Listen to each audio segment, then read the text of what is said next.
Ladies and gentlemen, boys and girls, it is time for the dastardly, dubious, and doubtfully dynamic duo to make their New Year's debut. I'm talking about myself, Hickory, and Quasar's return for the first time this season, which is Season 5 of the GXPC.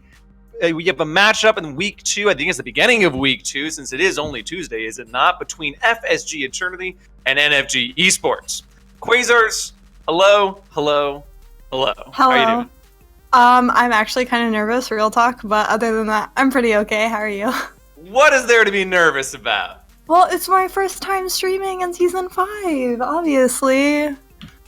Season 5 is much like Season 4, except for new names, faces, and players. Speaking of, do you have any thoughts about these new names, faces, players, teams, possibly casters, possibly production queue? Ooh, well, not really, because, not really, because, we're just getting into the new season, so I'm not even really familiar with all the names, real talk. But as I say that, we are getting into pro draft, so we do see a Kassadin ban on the side of FSG and a Scion ban on the side of NFG, starting us off. So, real talk, as you mentioned, is there any bans that you particularly want to see from either of these teams before we start getting our first picks? Well, I know that we've been seeing a lot of Nico bans just because people don't really want to play that, at least in, regular My Solo Duo games, but as far as team bans go, I think that they're gonna ban maybe a Kaisa on or from FSG, and I'm just saying that because, like I said, I'm not familiar with any of the players. I don't know what they play, but Kaisa's really strong, so Lucian comes out, but on NFG, we can see if the Kaisa does come out next. It probably would be in the first 3 bans. I'd kind of feel like a 4th or 5th ban on Kaisa would be weird. Galio instead. Definitely seen a lot of Galios recently. And the final ban from NFG is going to be an Alistar. Yes, it is locked in. And a quick Sejuani, actually, from FSG as well. Can you tell me about that? Yeah, so last time I checked, she didn't have too much of a high win rate, but when you're playing in a competitive scene like this, and you have really good team synergy, and you can be active in comms with each other, it's a really good pickup just for the CC. So. Awesome. Similar CC idea here with the Lissandra hover. We'll see if it does decide to get picked up, as I need to mute my phone. Few seconds left, and Lissandra does go over. I kind of like the Lissandra pickup if you don't get the Galio, and Morgana as well. Lots of CC coming out of NFG and FSG so far. Might be a bit of a brawl-esque type of game. Anything in particular you want to see matched up with Morgana and or Lissandra in the jungle or ADC roles? I do like Morgana Jhin combo, but that's just a personal favorite of mine, really. I feel like Morgana could also go very well with Sivir at this point in time, just because I know they've kind of buffed her a little bit over the past few patches, so she's a solid AD carry now to pick up. And then that's also double spell shield in the bot lane. And that would be really good against that Braum that they just locked in as well. Yeah, that is a very good point, the Sivir in particular. And actually, there goes the Sivir on the Braum. I was about to mention, it's weird seeing Braum without Lucian, as he is banned. Sivir going to be picked up a ton of CC coming out of FSG, both in the jungle and the bot lane. We'll see if they do want to pick up the ADC on NFG right now, if they want to kind of hold things out for the time being. I wouldn't be too upset with a ADC pickup with how early their mid was. Interestingly enough, I actually only am just now realizing that was the first pick mid lane. And in this case, hovered and locked in. Hey. Well, yeah, if you don't mention a ban. Yeah, if you don't ban that, I feel like it's still good to pick it up. Just especially against the Sivir, I would say. Yeah, comparable ranges at least. Sivir might have a little bit more of a poke with her boomerang toss, of course. But Anivia is going to go the way of the frozen water, as it were. Same with Urgot, as we're kind of looking towards mid and top lane, kind of on the opposing sides here. FSG looking for mid and NFG looking for top lane, although actually both teams have not picked their top laner, as Renekton is probably going to get banned here. Don't want that Crocodile throwing any wrenches into the top lane.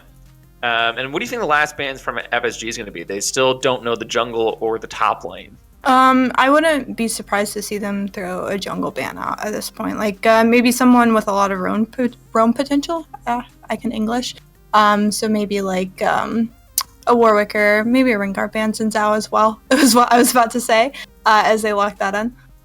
Yeah, I definitely like the Jin Zhao ban. He is too scary at times, and then also kind of too much nothing at times. But we'll see what he goes away. And the response pick, probably the jungle, right? And they'll save their top lane for the last pick.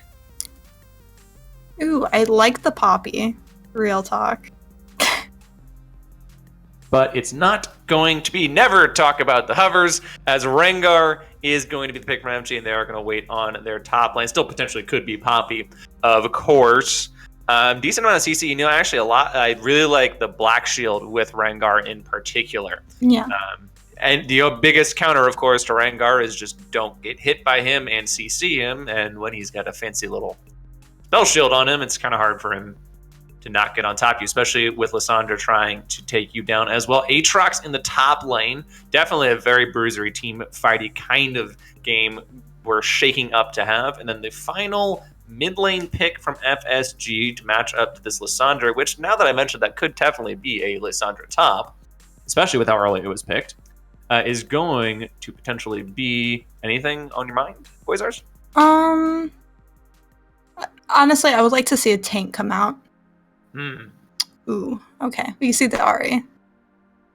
I think Gallia would have been really great there, but they actually did decide to ban it. Gallia and Lissandra, it sounds like a pretty favorable, or at least equal matchup. Ahri into Lissandra, I'm not even entirely certain how that would work out whatsoever. So the final pick, even likely from NFG. They do not have any tanks whatsoever. Are they going to double down on the CC or probably pick up a little bit tankier? They are hovering the Poppy as they did previously, and they do lock it in as their actual tank with a little bit of CC.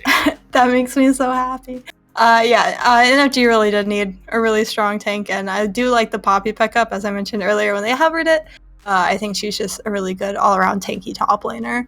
And when it comes to mid-game to late game, like, she's doing a lot. So I'm really excited to see that, especially stacked up with the Kaisa, who can really hop on back in the back lines as well.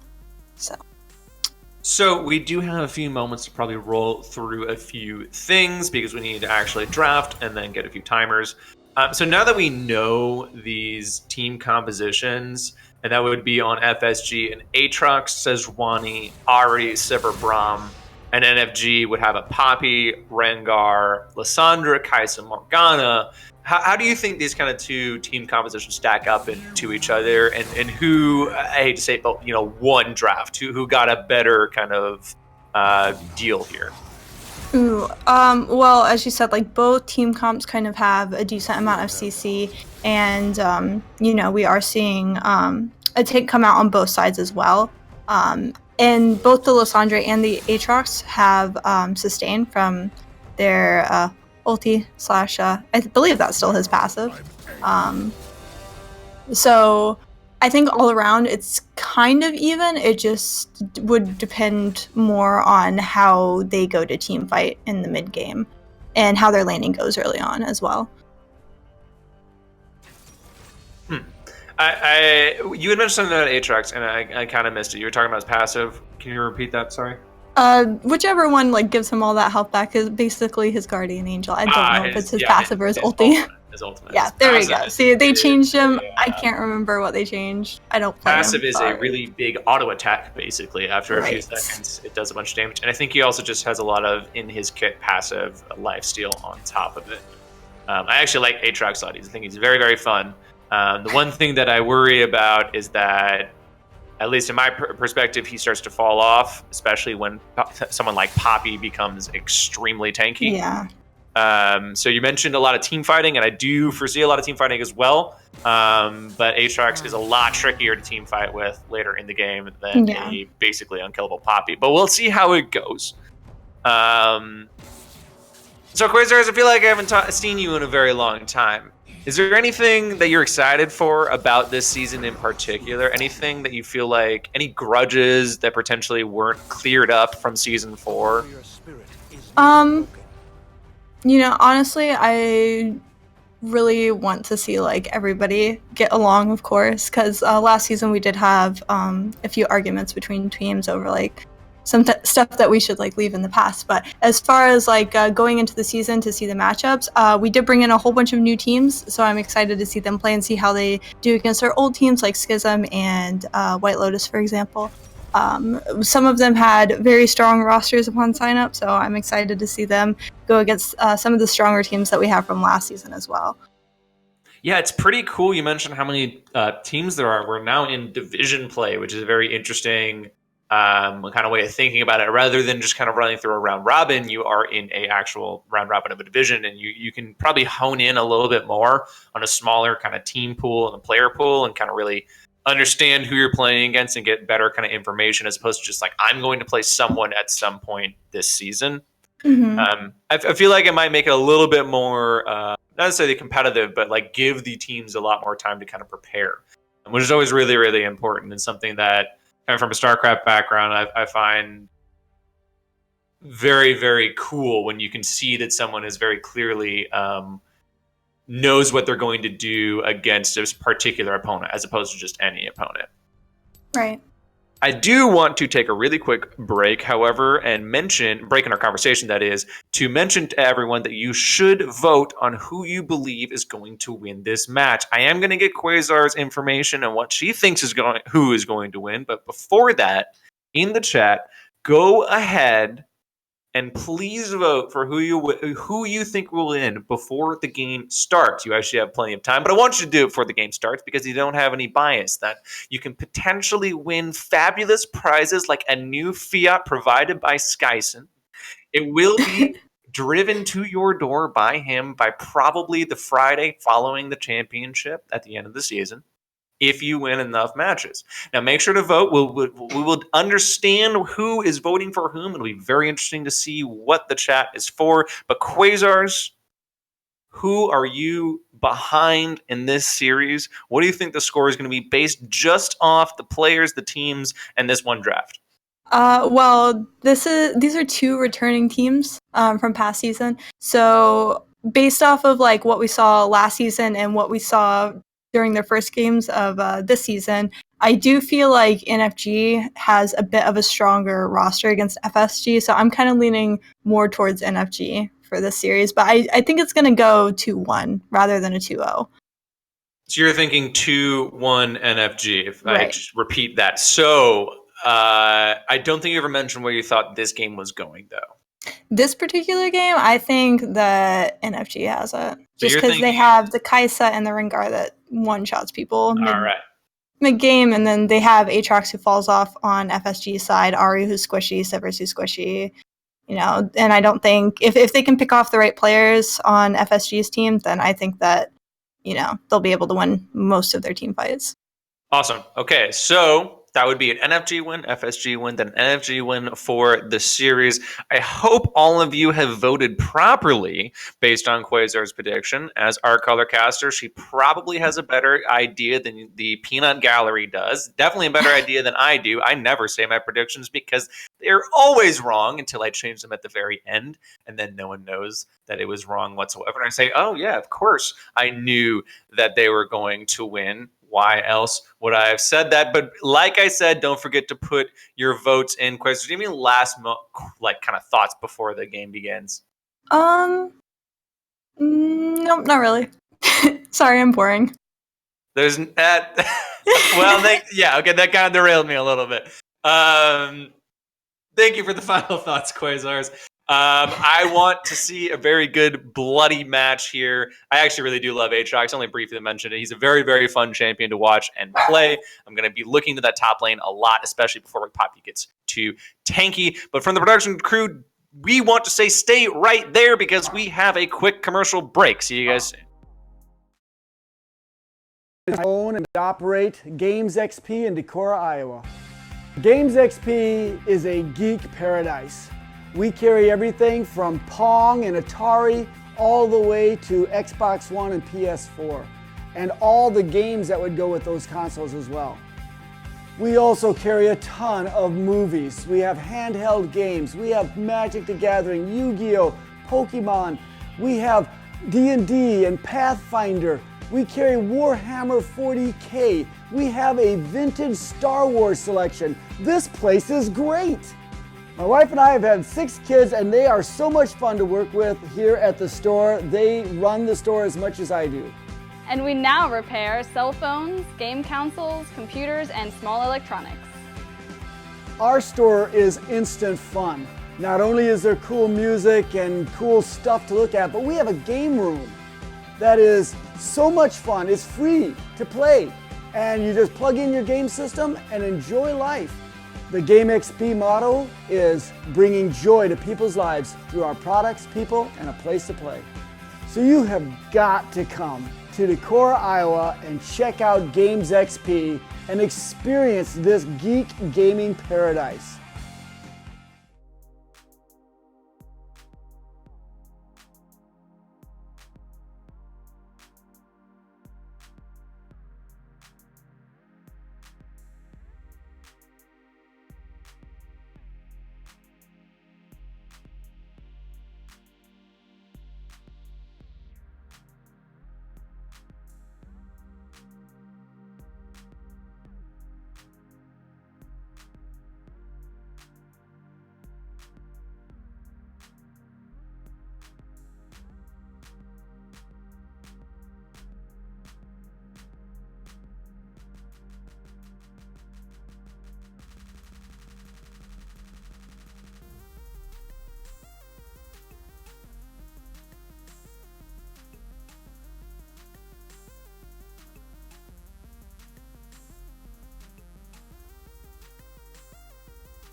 Ladies and gentlemen, welcome back to the GXPC. It is week 2. It is a matchup between FSG Eternally and NFG Esports. It is a cast between, or with rather, Hickory and Quasars. Hey. Hello. How you doing? How was your break? Did you enjoy Oh, the it was commercial? okay. I got a soda, you know. Did you enjoy the word from our sponsors? I hope that our viewers Yeah, enjoyed the word from our sponsors. this place is great. I believe it is. 2-1 Braum kills are very, very great. It's a 5-man stack from the side of FSG is chilling in the tri-bush bot side, and they do see QZX in a potentially hairy spot, but no one wants to really go for it. Interestingly enough, they do actually commit the ward. They have committed something, but they aren't really wanting to commit anything more. Yeah, I mean, in the situation of Braum goes out first, and Morgana will have vision on it, obviously, and then it's just snared, and then Braum takes unnecessary damage against 2 ranged people bot lane, and that's not a good start for their lane. So. I guess the thing that interested me the most is not the chilling, but the commitment of the ward, and then nothing to really follow it. I mean, Vision's vision, man. You gotta get that vision score up. That's true. Vision's got 2 points. That's definitely something that I need to work on. They do, at least from that ward, know that Rengar is going to be starting on the top side, but they probably could have assumed that due to the lack of El Dongarino starting in the top lane. That name is awesome. Nothing too much of note, just going to be poking back and forth. I don't think there's going to be a whole ton of level 1 and 2 stuff from these teams. Do you believe so? From the Sivir bot lane, I don't think really anything's gonna happen until level 3. Top lane, of course, Wet Noodle fight, they're gonna go boop each other, and mid lane, probably the same thing, because I don't really think Lysandre does much until level 6 anyway, and neither does Ahri, so. Unless it ganked, of course. You know, So what do you stuff. think potentially the first blood is going to be? Ooh, we're playing this game. Yeah, I love this game. Ooh, this game. I think, I kind of want to say Ahri is going to get it at, like, maybe 7-ish minutes. I'm assuming on to Twilight Mole, correct? Yeah. All Or right. their jungler, either or. So probably Twilight Mole. level 6, level 7 or so, Chris Meister's going to get a ult all in, basically. Although he did pick Cleanse this game, interestingly enough. Feeling quite scared against Twilight Mole. QXZ does throw a Dark Binding. It hits. Always good to have that 100% accuracy, but not much follow-up. And folks, I just want to say thank you very much for taking out of your daily lives to not watch the Twitch rivals, but to instead watch the GXPC, because why would you want to watch Tyler One Rage when instead you could watch someone like Chris Meister or Trick Rage? Speaking of Rage, Grave Revenge is going to get rooted up really quickly by Johnny. But I'm not sure Johnny... He does poke him out a little bit. Johnny might have gone a little bit too far. Actually, Grave Revenge very, very low on health. Johnny takes 1 tower shot. He might go down to Trick. Trick does not have the E in range. He doesn't have vision of it. He gets the stun onto El Dongarino. No one down just yet. El Dongarino pulled back, flashes out. Grave Revenge has returned, gets first blood on to Johnny. He's trying to go for the double kill. He does pick it up on El Dongarino. 2 kills very quickly in the top lane for Grave Revenge. I would like to say that if Chris had stolen that, then I would have been right. Because he did kind of pop in there and throw a Q, but it missed, unfortunately. Chris did not get the assist, but you're right. It was a good roam from him to show up for his team just in case anything got worse. That was a very, very well-played kind of back and forth between Grave Revenge and Trick. I feel like they took a lot more damage without dying than they should have. Yeah, that's a really good start for him versus that Poppy, because when she starts building armor, he's definitely going to need the damage up against that. I think he just builds lethality these days. I might be wrong. Maybe it's a Black Cleaver. It's been a while since I've played Aatrox. Interestingly, he did start Longsword first, and I guess, what, 3 potions? Going for the coffin. So he is going to go Black Cleaver first. That's an interesting start that I feel like if you don't get a double kill, it could be kind of bad. But, at any rate, I think as long as he point. stays ahead in the top lane, the Black Cleaver first item would do him justice more than harming him. Yeah, it does have the armor shred against the basically entirely armor El Dongarino. Johnny does show himself briefly in the bot lane, a very, very low health Wind, but I think the back lane is actually, bot lane is about ready to back. Nothing too fancy there. I forgot what my hotkey to show gold is, and so I can see what he has, but he's going to back for double longsword Cull. Interestingly, is Wind, as Big Wave crashes onto Grave Revenge. Not a lot of jungle interaction outside of that kind of 2v2 in the top side. They've been kind of just trading camps, not really wanting to poke their heads into lanes too much. And I think it was almost just more kind of a forced response from Trick in the top side, as looks like Johnny is trying to look top again without the assistance of his top laner. Potentially just clearing some wards. And a Farm Fest, interestingly enough, in the mid lane. Yeah, if I was a jungler playing Rengar with the name Johnny, like, I would have so much fun with that, like, popping out of bushes, here's Johnny! But that's just me. I do follow the logic, absolutely. I'm going to see if I can incorporate it into the next big gank. I've always thought that Rengar would be a very, very fun champion to play. Never really been my style, but a charm does land on the Twilight Maul, takes a ton of damage. Prismeister doesn't even have to use the ultimate. He just gives about a 75% a trade to Twilight Maul for taking basically none, as a Root did miss. Twilight Maul with TP up can back. He didn't use it on his first back, so it's not the end of the world. The Winter's Bite onto QZX might be the end, but a flash and a Black Shield does get him away. That is going to be a very hard name to say. Spell Shield for Morgana. If all 4 hits had landed and she had not done that, then that would have been potentially bad. But as we saw, after she spelled shields, you know, they just walk away. They're not going to fight that.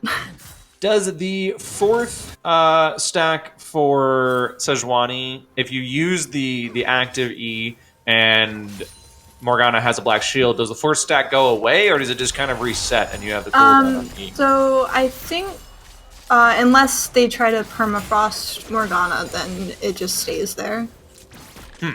I think. Okay. Yeah. Winter's Bite does land onto a spell immune 21 Love. Lots of damage coming out of Win really early in the game with those double longswords, but not enough to clear them out. Johnny is on the way. He's going bot, and here's Johnny. Yeah, that wasn't good enough. Trying to get a double kill in the bot lane. Bind does land onto Win. Might be a kill here. Ignite as well. Commits the heal, but Johnny picks it up. A ultimate coming out as well from Twilight Maul. Double kill. Very nice roam. I believe he TP'd, or maybe he TP'd the lane and then walked his way down. Picked up a double kill for Johnny with a Frozen Tomb, but fighting in the top lane. Grave Revenge does have the World Ender, but he's not ready to commit it under the tower just yet. He has a decent amount of damage, but not a massive amount. Does actually have both top laners have TP up for another bot lane engagement, or potentially just a reset. Yeah, I don't think that they were really expecting the Lissandra to go bot like she did. So, again, really good roam. And they were able to pick up 2 kills. So, they have evened out the score. So it's now 2 kills to 2 for FSG and NFG.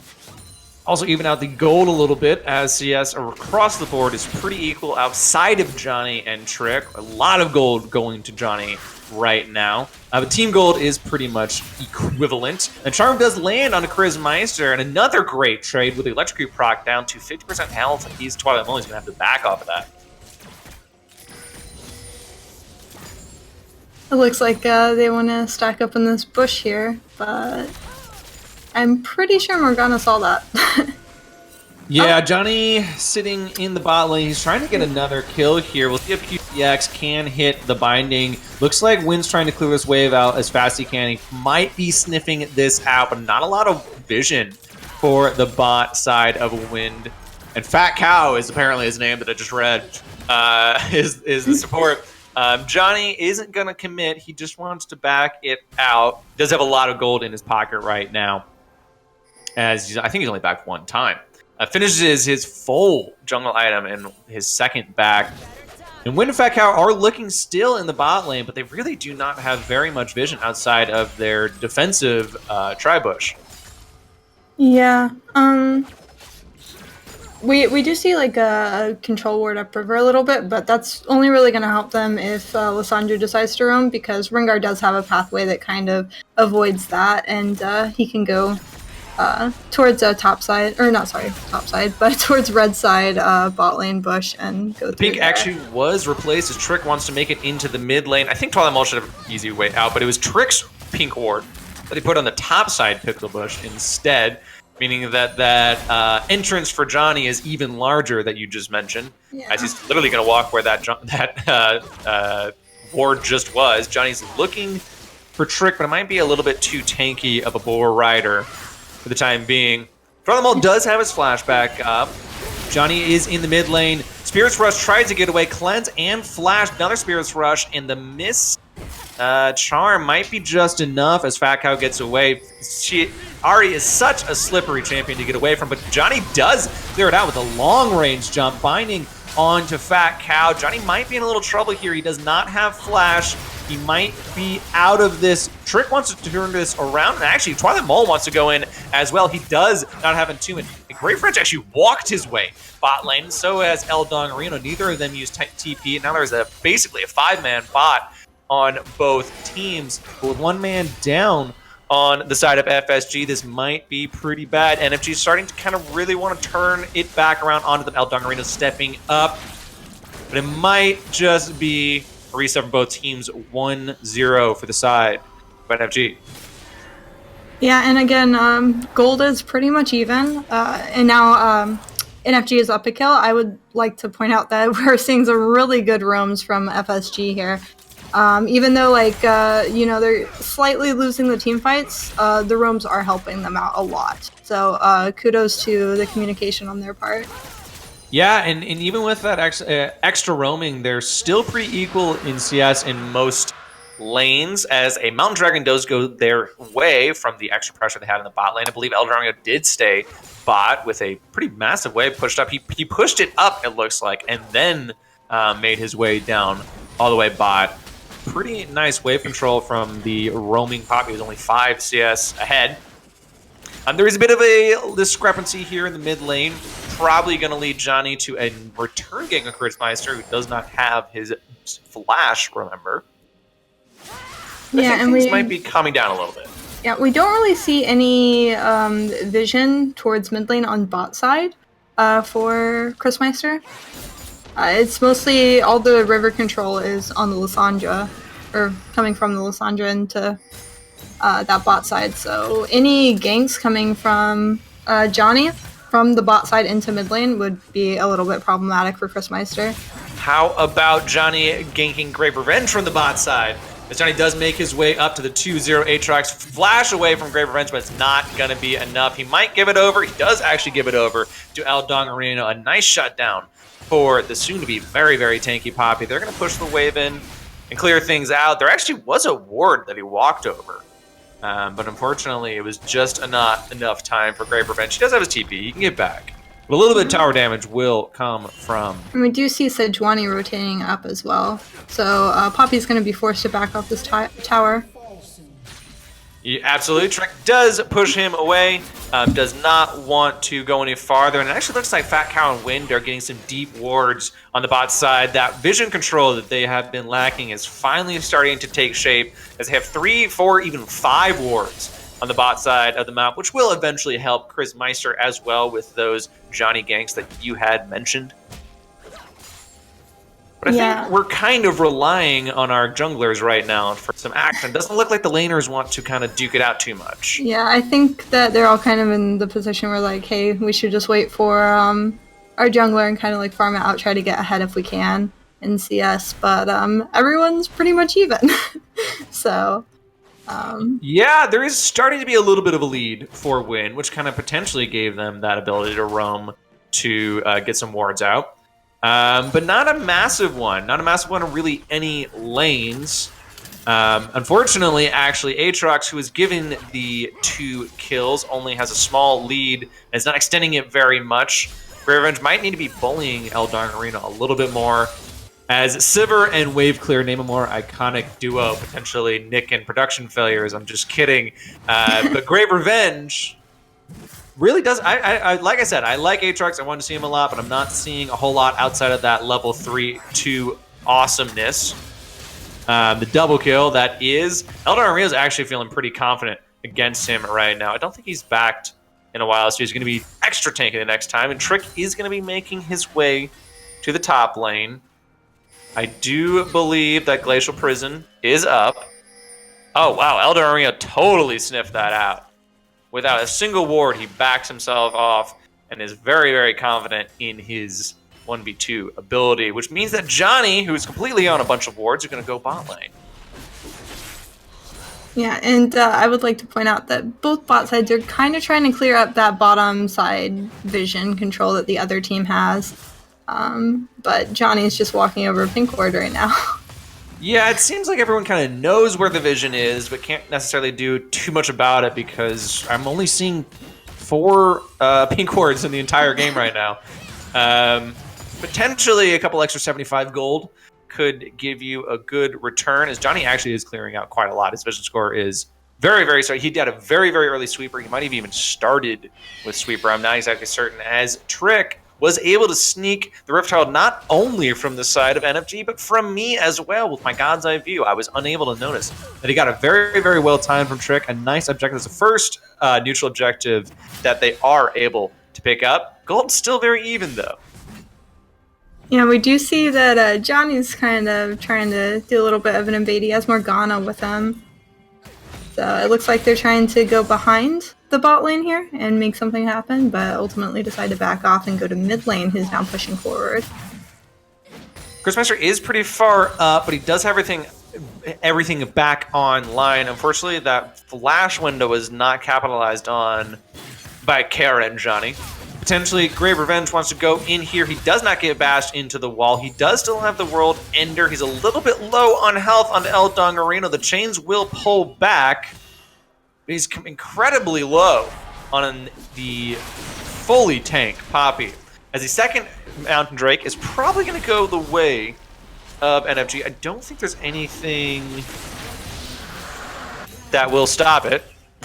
I was holding my breath as Wynn wanted to make me sound wrong. They did rotate up, but it was a little bit late. Maybe if they had gone on just a little bit sooner. Ooh, Poppy. Eldar Maria right on to Grave Revenge. Flashed in place, I think, but does get the kill. Trick, seeing the top lane aggression, is going to drop the Rift Herald to the bot lane. They want to get first tower blood as fast as they can. They're going to get it almost instantly. It was actually a very low tower, even without the charge.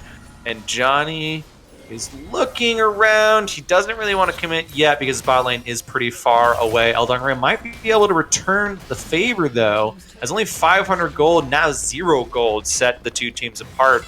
But a lot of gold is in the pocket of this very, very already tanky Poppy, who hasn't backed in actually quite some time. Yeah, we do see that Tejuani is just like realizing now, I think, that all her camps are gone. So I think she's going to try to make something happen mid lane. Or maybe even see if she can get some deep wards in the enemy jungle as well, which I would actually like to see. Just because FSG, like, they have a lot of wards in the river area, but I think they need to start pushing their vision out a little bit if they're going to try to regain some control of this game. A 2-man, 3-man, potentially 4-man in the mid lane for just that taking vision, if you just mentioned. But they aren't going press for the river. You're right. Do need to push it up a little bit. Lots of pink wards here dropped by the side of FSG. And actually, Johnny does find Grave Revenge, gets the empowered root, World Ender to try and keep himself alive, and they actually are going to let him back off. I'm not sure where the rest of the team is, as Twilight Mole is going to have to entomb himself just to stay alive. Eldong Areno is there, has a lot of damage, and the Lethal Hunter of 21 Love might have gotten a little bit too far. Dark Binding does hit, but everything kind of wants to disengage. It is a 5v4, but that's about all she wrote. 21 Love and Twilight Mole got extremely low there, but they didn't go down. Yeah, they FSG did have both their tanks there, so they're lacking the Rengar, so that's a little bit of damage that they're missing out on for NFG. They do have the Poppy there, though, so... Well, speaking of the Rengar, he is behind them. He's probably going to look for Fat Cow right now. No, he's not going in. He's just waiting. He's waiting. He's waiting. He goes on the Trick as opposed to Fat Cow. But shot down on to win from Eldong Arena. But 21 Love goes obliterated mode outside of that. And an interesting stopwatch coming out of Fat Cow might be his death. The double kill again picked up for El Dongarino, but it might have been a little too far for him. He is going to go down, shut down for Trick, a 2 for 3 or 2. Equal trade, and the tower slightly in favor of FSG. Yeah, unfortunately, NFG got a little bit too low before they went to re-engage into that second fight. So I think that really hurt him once, Rengar showed up. And, even though he was there that time, like, all his teammates were pretty much half health or less. So, it's even though everyone was present, it's still, an unfair fight for NFG just because health bars. I believe Grey Revenge was able to make it back into that fight, right? And it was only a 4v5 in the first fight. Yeah, and then I think he came back for the second one, if I remember correctly. Yeah, so I totally agree with your unfair advantage for the side of FSG, even if it is literally just health bars. Yeah. I do find Chris Meister, he does have cleanse. He uses it a little bit late. The blast gun is enough to get him out with the help of Fat Cow. Yeah, Johnny not able to get a lot of one-shots. Good spell shield from the Morgana under that Rengar as well. He would have been blasted over into the enemy team. Great charm as well. Might get both Johnny and QZX killed. He does pop the stopwatch just to the delay in the double. This double kill now for Wind. His first 2 on the board. He has a decent CS lead and now a pretty decent gold lead on his opponent ADC. And Sivir does have that 400 CS win condition. He's already halfway there. He's keeping it really, really well with the 10 per minute CS mark. They're going to start sieging onto this tower. They don't have the double Mountain Drakes, and I think Dongarino wants to kind of tune things around, and then Tomb onto Twilight Mole himself might be enough to kind of stun them away. World Ender is going to keep Grave Revenge alive for a little bit, and actually flash forward from El Dongarino trying to take out Trick. He does get the kill. He maybe gets the shutdown onto Win. He does pick it up, a flash away. Chris Meister actually goes down as well. This side of Twilight Mole. El Dongarino's still going. Killer Instinct from 21 Love to try and finish this off. There's one person left. They do pick up the ace. A triple kill, I believe, for the side of El Dongarino, and now they're looking for some control, and potentially they're going to start the Baron. Yeah, that was a really good comeback from that last fight. It was a little bit sloppy on the side of FSG, and NFG was able to capitalize on that. So they were able to pick people off as they're trying to retreat. So a bit unfortunate for FSG, but I think that makes them a little bit, it actually puts NFG a little bit ahead of FSG now. Apparently 2 items is all Poppy needs to become unkillable, even when she's flashing into 5 people. And then tower. But it is going to let him pick up the Baron, potentially allow them to pick up the mid lane turret as well. El Dongarino slams the hammer to get Trick away. No tank for you. No tank. Indeed, as Wind does not have enough wind in his sails to clear out the wave fast enough. Man, that was really bad. The Dragon did also go the way of FSG, the Cloud Drake, that is. Third Drake for them, and now about a 4,000 gold lead starting to take form for them. And actually still not out of it yet, but they are falling behind. Yeah. What do they need to do to catch up? Like I said, I think they need to get some deep vision in the enemy jungle, just so they can try to see where Johnny's pathing, so they can better prepare for it, because he is at that point where he's doing a lot of damage to people, and they just can't have him jumping on his squishy on FSG's squishy champions constantly and taking them out or half healthing them. Yeah, Chris Meister and Wind have been at half health before the fight starts many times, which I did mention there weren't a lot of 1 second later. Chris Meister was at half health, and that's almost as good from the side of Johnny. But there's siege in the top lane. It looks like a 4-man with Twilight Mole splitting in the bottom lane. The 4-and-1, the Classico. Although Twilight Mole's not there to get the Baron buff. I'm not sure if he actually has Baron buff. I think he does. Top lane tower is going to go down fairly easy with the 4-man stack. I think they've got at least 1 demolished, maybe 2. It looks like Twilight Mole is actually a little bit pushed back from Grave Revenge. I do kind of like this, though, El Dongarino with the team as opposed to Twilight Mole answering Grave Revenge. As the fight does actually kind of break up between the two. Actually, 2 levels down is Grave Revenge. He gets rooted. He probably doesn't want to get entombed here, as the World Ender does go a little bit early. Not going to be a lot of health, and he actually isn't going to revive at all. He's going to time out. That might be the signal for Try Mole to go in, but he does not. That is the signal for Johnny to go in.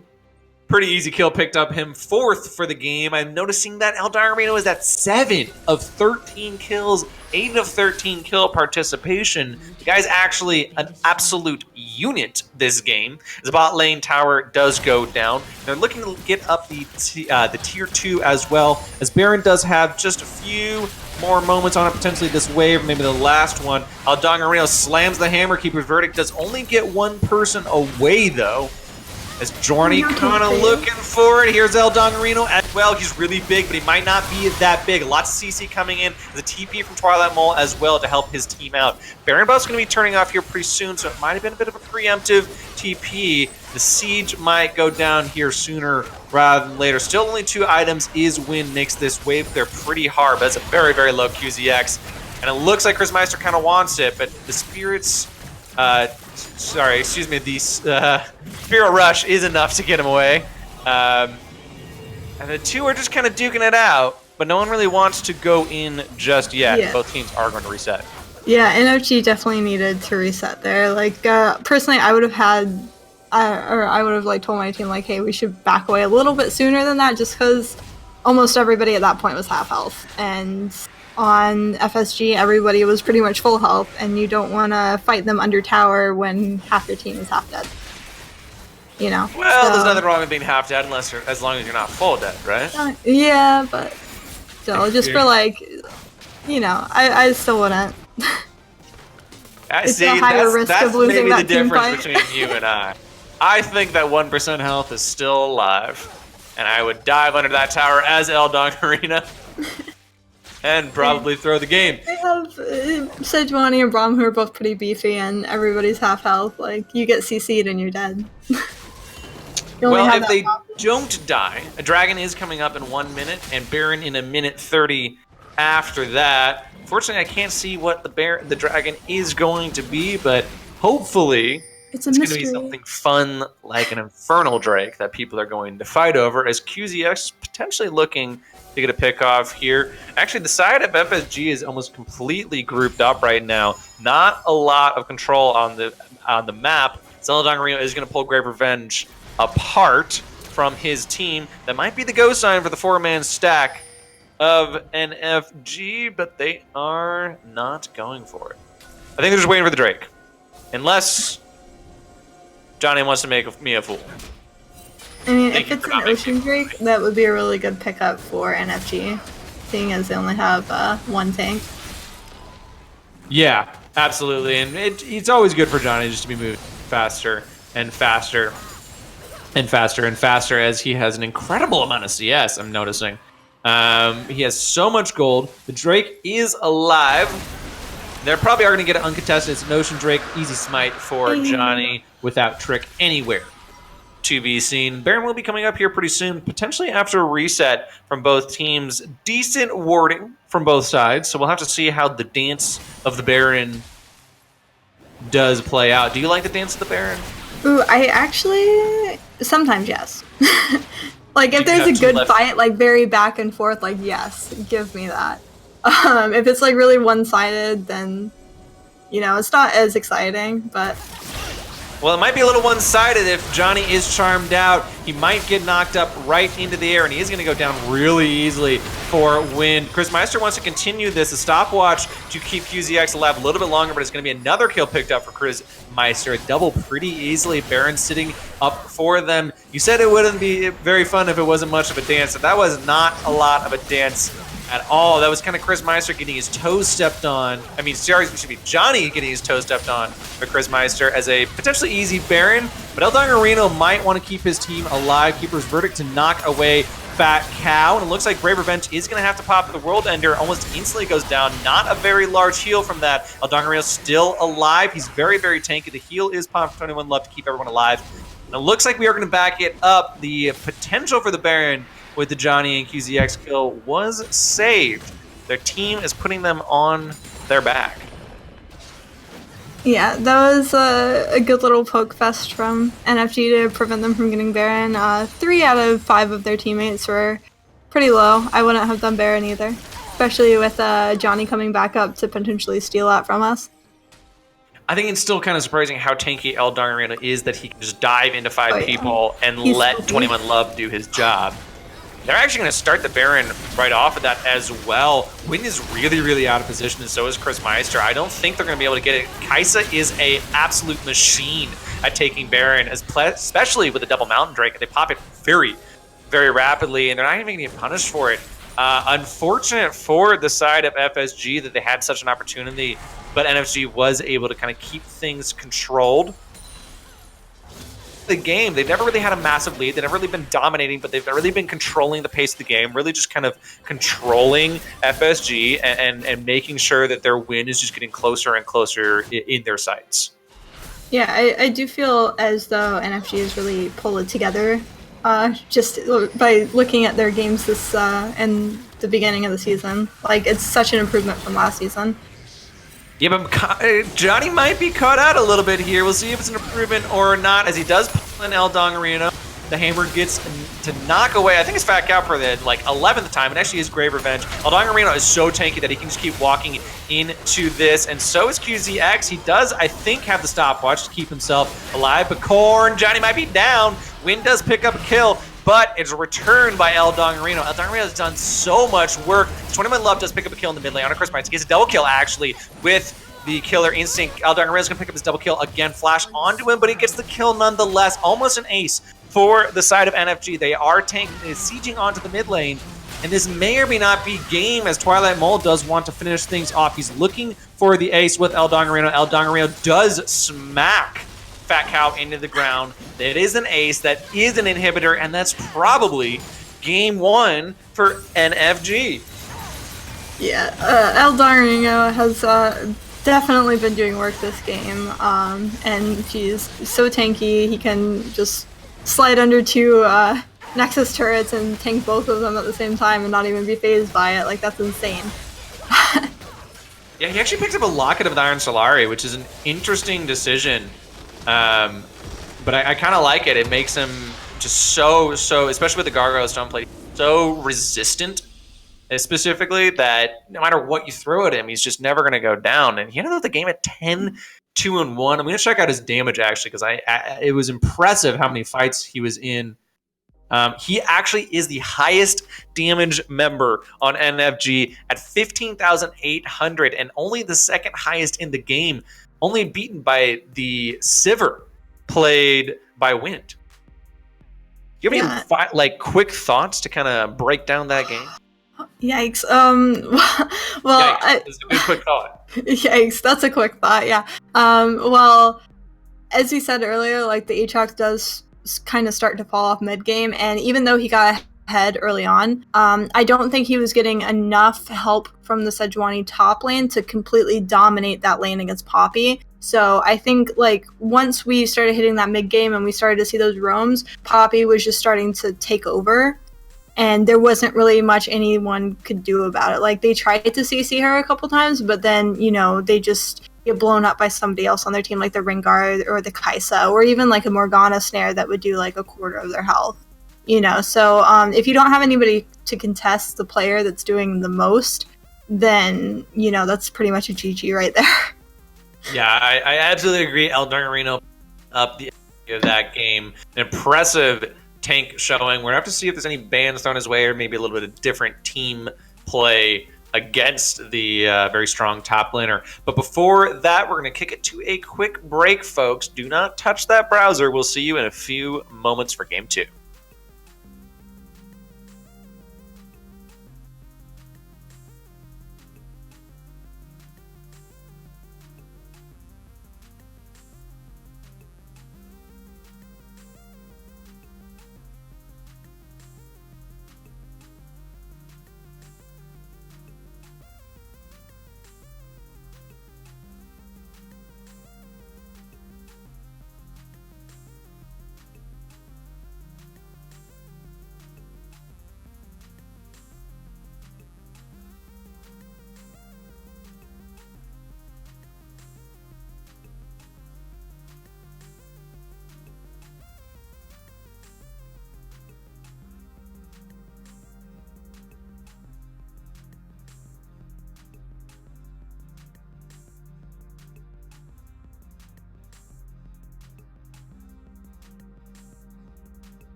Folks, welcome back to the GXPC Season 5 Week 2 match between FSG Eternity and NFG Esports. First game, we saw a pretty steady win from NFG Esports. Nothing demonstrable, nothing monstrous, nothing dominating. Probably the two words that I was putting together. But FSG Eternity did slowly get dwindled away until they finally lost to the likes of Johnny and El Dong Reno. So in this second game, I pose a question to the chat, and I pose a question to my color caster Quasars. What does FSG Eternity need to do to win this second game? Well, probably ban Poppy and Rengar, but that's just a thought. But because those were the two champions that were giving them a bit of trouble. Rengar not so much in the early game. Like, yes, he had some solid ganks, but once he started, one-shotting their carries, it became apparent that he was an issue. And I don't think that they had the means to deal with two people that were bothering them, much less one or the other. So I would like to see a Rengar ban and a Poppy ban from FSG. I think that NFG could probably keep their bans the same and be alright. I think so far the bans are the same. I actually just closed the previous draft, unfortunately. I do remember casting Anasion. I want to say NFG also had Nivea and someone else. Lucian, actually, yes, was an NFG ban as well. Must be a bit of a kind of target ban onto the FSG squad, as well as Galio. I mean, Galio is a big pick button right now. He's been banned both games. Thresh as well from NFG. And nothing of the Rengar or the Poppy that you did mention. We talked about FSG. Is there anything that FG needs to particularly ban, or do they just need to kind of business as usual, try and cinch this one out? I think that they'll be alright playing, or banning the champions from last game. I don't think that there's really anyone in particular from the last game that was giving them too much trouble. They were able to deal with the Sejuani very well with the more, and they were able to deal with the Aatrox as he started to fall off, and I don't think Ari really got that scaling potential that we can see in her sometimes either in that game. So, as Sivir, she was doing Sivir things, but Kaisa was doing more just as we got into the late game than Sivir was. So, I mean, I think that whatever they want to ban, if FSG wants to go with a similar comp, then NFG will be alright. So I have been informed from particular sources and insiders that 21 Love is a very top tier ADC player. So giving someone like Kaisa to him and then giving him several kills could spell doom for you no matter what. But interestingly, Cassiopeia and Aatrox are picked up from NFG. We don't know what the ADCs are, so we can't talk about 21 Love just yet. Gragas as a return from FSG Eternally because they did ban their own Sejuani, so Trick is going to be playing the Gragas more than likely, although he can, of course, go to really every role that's not ADC. And the last few seconds will tick, and Anivia is going to be picked up for the side of FSG Eternity. Yeah, I think that the Cassiopeia is going to have a bit of trouble with the Anivia just because, after level 6, her wave clear is insane. And Cassiopeia, not so much. So I think that a lot of the time, the Undertower wait for the wave to push, and it's going to be pretty boring unless they can get a gank or Anivia decides to push up randomly. Did Cassiopeia just receive a nerf, or is she going to receive a nerf? I'm not sure. I wish I could tell you. Twitch chat. Help. Yeah, Twitch chat help us. I believe the Q was going to be nerfed in some way. I just don't know if it happened. Because I do know that a QW build has become really, really popular for Cassiopeia, and you actually do not max your E at all, and you basically just become a almost 800 range poke bot and just kind of watch people die in front of you. But it doesn't look like the nerf has happened just yet. It is going to be received. That's pretty cool. It is an interesting build. I like Cassio a lot, but it is a bit of a static kind of play. It's, hit Q, hit W, and then spam E.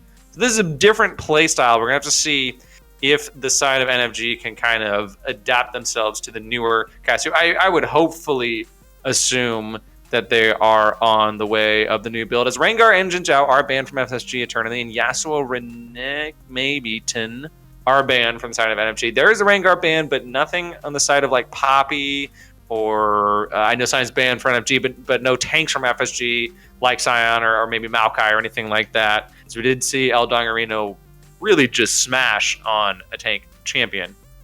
Oh, he's going Aatrox. Excuse me. I'm sorry. I was kind of telling myself that the Aatrox was jungle for some reason. And so El Dongarino is going to switch things up for the carry position. And it looks like Grey Revenge is going to switch over to the Maokai. So they're kind of swapping roles here is the two top laners. Yeah, I think that maybe after that past game, El Dongarino just got a little bit cocky, like, hey, I'm going to play Aatrox, show you how to do it. But that, you know, like, against a Maokai, I think it's going to turn out the same as last game, where the Maokai will eventually get tanky, and with jungle help, they'll be able to, you know, surpass Aatrox in the laning phase. And then when we get to mid game, you know, same thing. Maokai is doing work while Aatrox is just kind of hanging out there. But we do see Nasus hovered. So that yeah. Aatrox could go somewhere else. Well, Aatrox can go jungle mid, and top, but with the Rek'Sai, it's probably not going to be jungle. And since they don't have an ADC, APC, Cassiopeia at bot lane. That's really interesting. So it is an Aatrox mid. Actually, I wonder if they are going to do the Smite build. So I did get confirmation that Cassio has been nerfed on this patch, but I don't know what that means in the bot lane, because you might still be building the E build in bot lane for more kind of sustained poke and back and forth trading, as opposed to the kind of push wave and roam in mid lane with the QW build. But Vayne is going to be picked up from FSG very, very late game from the side of FSG with Nivea, Maokai, and Vayne. They're looking really to just kind of survive for some time. That always really scares me, particularly in this league. I don't know what it is. It's never worried me in solo queue. It's never worried me in amateur or pro league. But for some reason in this league, anytime I see a team composition that says we are scaling till late, they always die 20 times by the 10-minute mark. And I don't know why. Yeah, in this tournament in particular, like every time we see a late game team, it just happens to be like, you know, they kind of int a little bit before 20 minutes, and you're just like, oh, okay, well, maybe they'll still make it to late game, and then the game's over at like 35 minutes tops. So yeah, it's gonna be an interesting game. They do somehow still sneak away. They, as an NFG, sneak away with El Dongarino on Poppy, even though it kind of looked like they had already picked their top lane. Interesting how to see the Rek'Sai, and I am very, very interested in whether Aatrox mid is going to go Smite. It's a build that I've tried to run a couple of times, but in my solo queue games have been less than successful with unhappy junglers as their Aatrox mid takes half their camps. Yeah. We'll see how it goes. I'll be able to notice here pretty sooner rather than later as the bans are going. But I mean, these are interesting drafts. Like, you know, we were kind of talking and joking rather about the scaling teams often failing the GXPC. But how do you feel about the actual teams themselves outside of the history of scaling compositions? Okay, so as far as the actual teams go, FSG is kind of AP heavy. Not gonna lie about that. So, you know, once Poppy starts building magic resist, I think it's gonna turn out very similar to last game. Same goes for Alistar. You know, so that is very true and something I hadn't really thought of. I'm hoping, in fact, every time I see Gragas, I always hope to see tank Gragas, but it is kind of fun to see an AP Gragas, but it's also not fun to watch an AP Gragas die. Oh, that was a hover. I'm sorry. That kind of threw me for a loop a little bit. It is weird going through a draft 2 times. Corn Johnny does pick up the Rek'Sai, of course. Aatrox for Twilight Mole. He does not have the Smite just yet, and we'll see if he does change his mind. I'm not certain if the Smite is dependent on what jungler you're playing or just how you want to play around your jungler. Johnny was a very successful and prolific ganker after about the 10-minute mark, so maybe not taking his camps is beneficial, and you can kind of let him just power farm as opposed to taking a couple as Twilight Mole. But we'll have to see. Twilight Mole was a very defensive player in the previous game, so it is a big switch up for him. Yeah. Well, against the Anivia, he should win. I'm trying to say this with confidence, but it's a very situational lane. But if he plays Aatrox correctly and pays attention to where Anivia is throwing her stun, things like that, he should win pre-6. And then after that, it's going to be a lot of is he going around Anivia's ult, or is he standing in it? Is he, predicting where the stun's coming from? Can he survive the AP damage that's coming out from Anivia? So I think, pre-6, it's going to be a lot of pokes back and forth in the mid lane up until junglers start becoming very apparent in the mid lane. I would love to see how this bot lane plays out, though, with the APC Cassiopeia versus the Vayne. She does really need to mind her positioning, just so she doesn't get stunned into a wall by the Vayne, because I think at that point it's very apparent that Cassiopeia can't do too much. That being said, though, Morgana snare as well. Just in general, in particular with the Cube build, 21 Love has a massive range differential onto Wind. Anytime Wind is going to step up for even the slightest amount of CS, he's going to be taking some form of damage. Yeah. At least, rather, should be taking damage. And then it's kind of just up to whether QZX wants to make it happen or just kind of sit back and not let Fat Cow do too much damage in return. A Smite does not get picked up by Twilight Mole, so he's going to be running the Ignite, which is even more questionable, actually.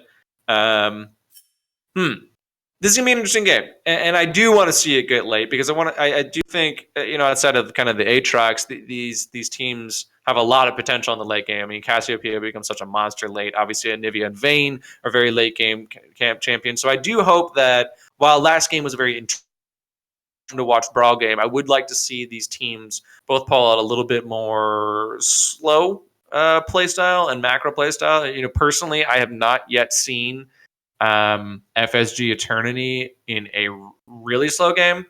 Although last game was much slower than the previous games I've seen them in, it was still kind of slow on the back foot and let's slow it down because we have to, not because we necessarily want to. Yeah. So it will be kind of interesting to see how these teams turn around and maybe get an actual Baron dance as opposed to a 3-step waltz that's finished in 2.5 steps. But you said that FSG would win this game before you even saw this draft, before you even see this game. How do you think they're going to win? How are you going to back your claim up? Well, NFG has such a weird comp. I think that they will need to play aggressive, mid and early game, in their laning phases. So, honestly, for FSG to win, I think that they really just need to sit back and disengage before a fight can even be engaged. So they need to have really good vision control and try to figure out where Rek'Sai is as much as possible, so they can kind of predict where he's going and who he's going to gank, just so they can kind of sit back and wait for that late game. And as you mentioned earlier, last game was their longest game so far, but I think that they really need to focus on just not participating in the fights that NFG wants them to participate in, because if they give that over to them, then I think eventually FSG will give the game over to them. So vision control and just disengaging as much as possible until about 30 minutes probably. So basically, if you know where Johnny is, you know how to stay alive. Yes, pretty much. That. That's kind of what it felt like last game anyway, with them, especially the amount of wards that were dedicated from both bot sides into the bot side river and jungles. So we will have to see if FSG internally can pull it back or if NFG Esports can clear it out. We will be intrigued, I will say, if Zayfrey, the master baiter, has tricked the draft into winning the game after the quick commercial break. It's Tim Borseth, and I own and operate Games XP in Decorah, Iowa. Games XP is a geek paradise. We carry everything from Pong and Atari all the way to Xbox One and PS4, and all the games that would go with those consoles as well. We also carry a ton of movies. We have handheld games. We have Magic the Gathering, Yu-Gi-Oh!, Pokemon. We have D&D and Pathfinder. We carry Warhammer 40K. We have a vintage Star Wars selection. This place is great. My wife and I have had 6 kids, and they are so much fun to work with here at the store. They run the store as much as I do. And we now repair cell phones, game consoles, computers, and small electronics. Our store is instant fun. Not only is there cool music and cool stuff to look at, but we have a game room that is so much fun. It's free to play, and you just plug in your game system and enjoy life. The Game XP motto is bringing joy to people's lives through our products, people, and a place to play. So you have got to come to Decorah, Iowa and check out Games XP and experience this geek gaming paradise.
Ladies and gentlemen, welcome back to the GXPC. I was just given a in cosplay, how would you say, buxomness, I guess, to give yourself a bit of a little better appeal. So maybe I will be using that for my next Sivir cosplay. I'm thinking about Pizza Sivir. I'm really on that sneaky train right now. But speaking of a sneaky train, we do have the entire side of FSG Esports sneaking around the bot lane. They do throw out a Dark Binding, but Fat Cow does not hit, and that might be the end of the invade. You know, never gave you a chance to guess your first blood prediction. Ooh. Yeah, I think it's actually going to go over to Cassiopeia. I would say maybe with a gank from Johnny at, let's say, 6 or 7 minutes. And are we killing Wind or Fat Cow? Ooh, I'd say Wind. You said like 6 minutes with potentially help from Johnny. Yeah. 21 Love gets a kill onto Wind. Yep. William Shatner will be back momentarily.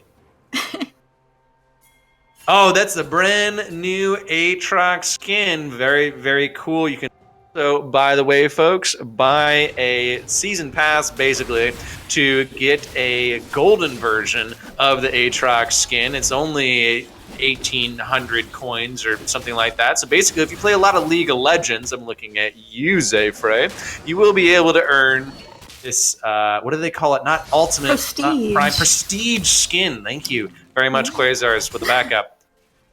They are pretty cool. I'm very excited about the Vayne one, actually. I mean, Maybe. I like the Ari one, or the KDA Ari. Don't they have that one? They have a KDA one. I don't remember which KDA was. I think it was Kaisa. Oh yeah, that's right. That she one looks looked really like nice. Taylor It's like Swift. white and gold. It looks so I pretty. didn't. I wasn't into it because she looked like Taylor Swift. It feels bad for me, but Vayne looks pretty cool. But besides Vayne being in this game, there was a lot more going on in this game that I'm not yet talking about. A level 2 out of Fat Cow and Win before the start of 21 Love QZX. Nothing too much. I'm actually surprised how much QZX is standing forward in this double range matchup. He feels pretty brave, honestly. And actually, it looks like Corn Johnny is in the mid lane. Ignite does go down on the Chris Meister, but remember, he does have that very nifty Phoenix ability to come back. But where did El Dongarino come from? That might be a kill, but a flash from Trick does keep him alive. No idea how he got behind him. Really good roams from this top laner. It looks like Johnny and El Dongarino are trying to kind of continue. They might settle for the red buff as a prize. Pretty good prize that is. We'll see if it does actually go over to El Dongarino, who has sacrificed quite a lot for being here. Now, it does go to the side of Johnny. Flash forward from El Dongarino. They're still trying to pick up this kill on Trick. Another flash from Corn Johnny as well, but he's gone almost instantly. A lot committed for not a lot given. Grave Revenge is here to kind of try and turn things around as well. And it looks like Twilight Maul is trying to make his way up as well. Very low is Johnny. He does go down for the first blood. Looks like Grave Revenge might be returned onto by El Dongarino, but he still doesn't go down. This guy's died twice in 2 games so far. I'm going to keep track of that because of how many times he should have died. First blood to the top laner. Jungler, excuse me.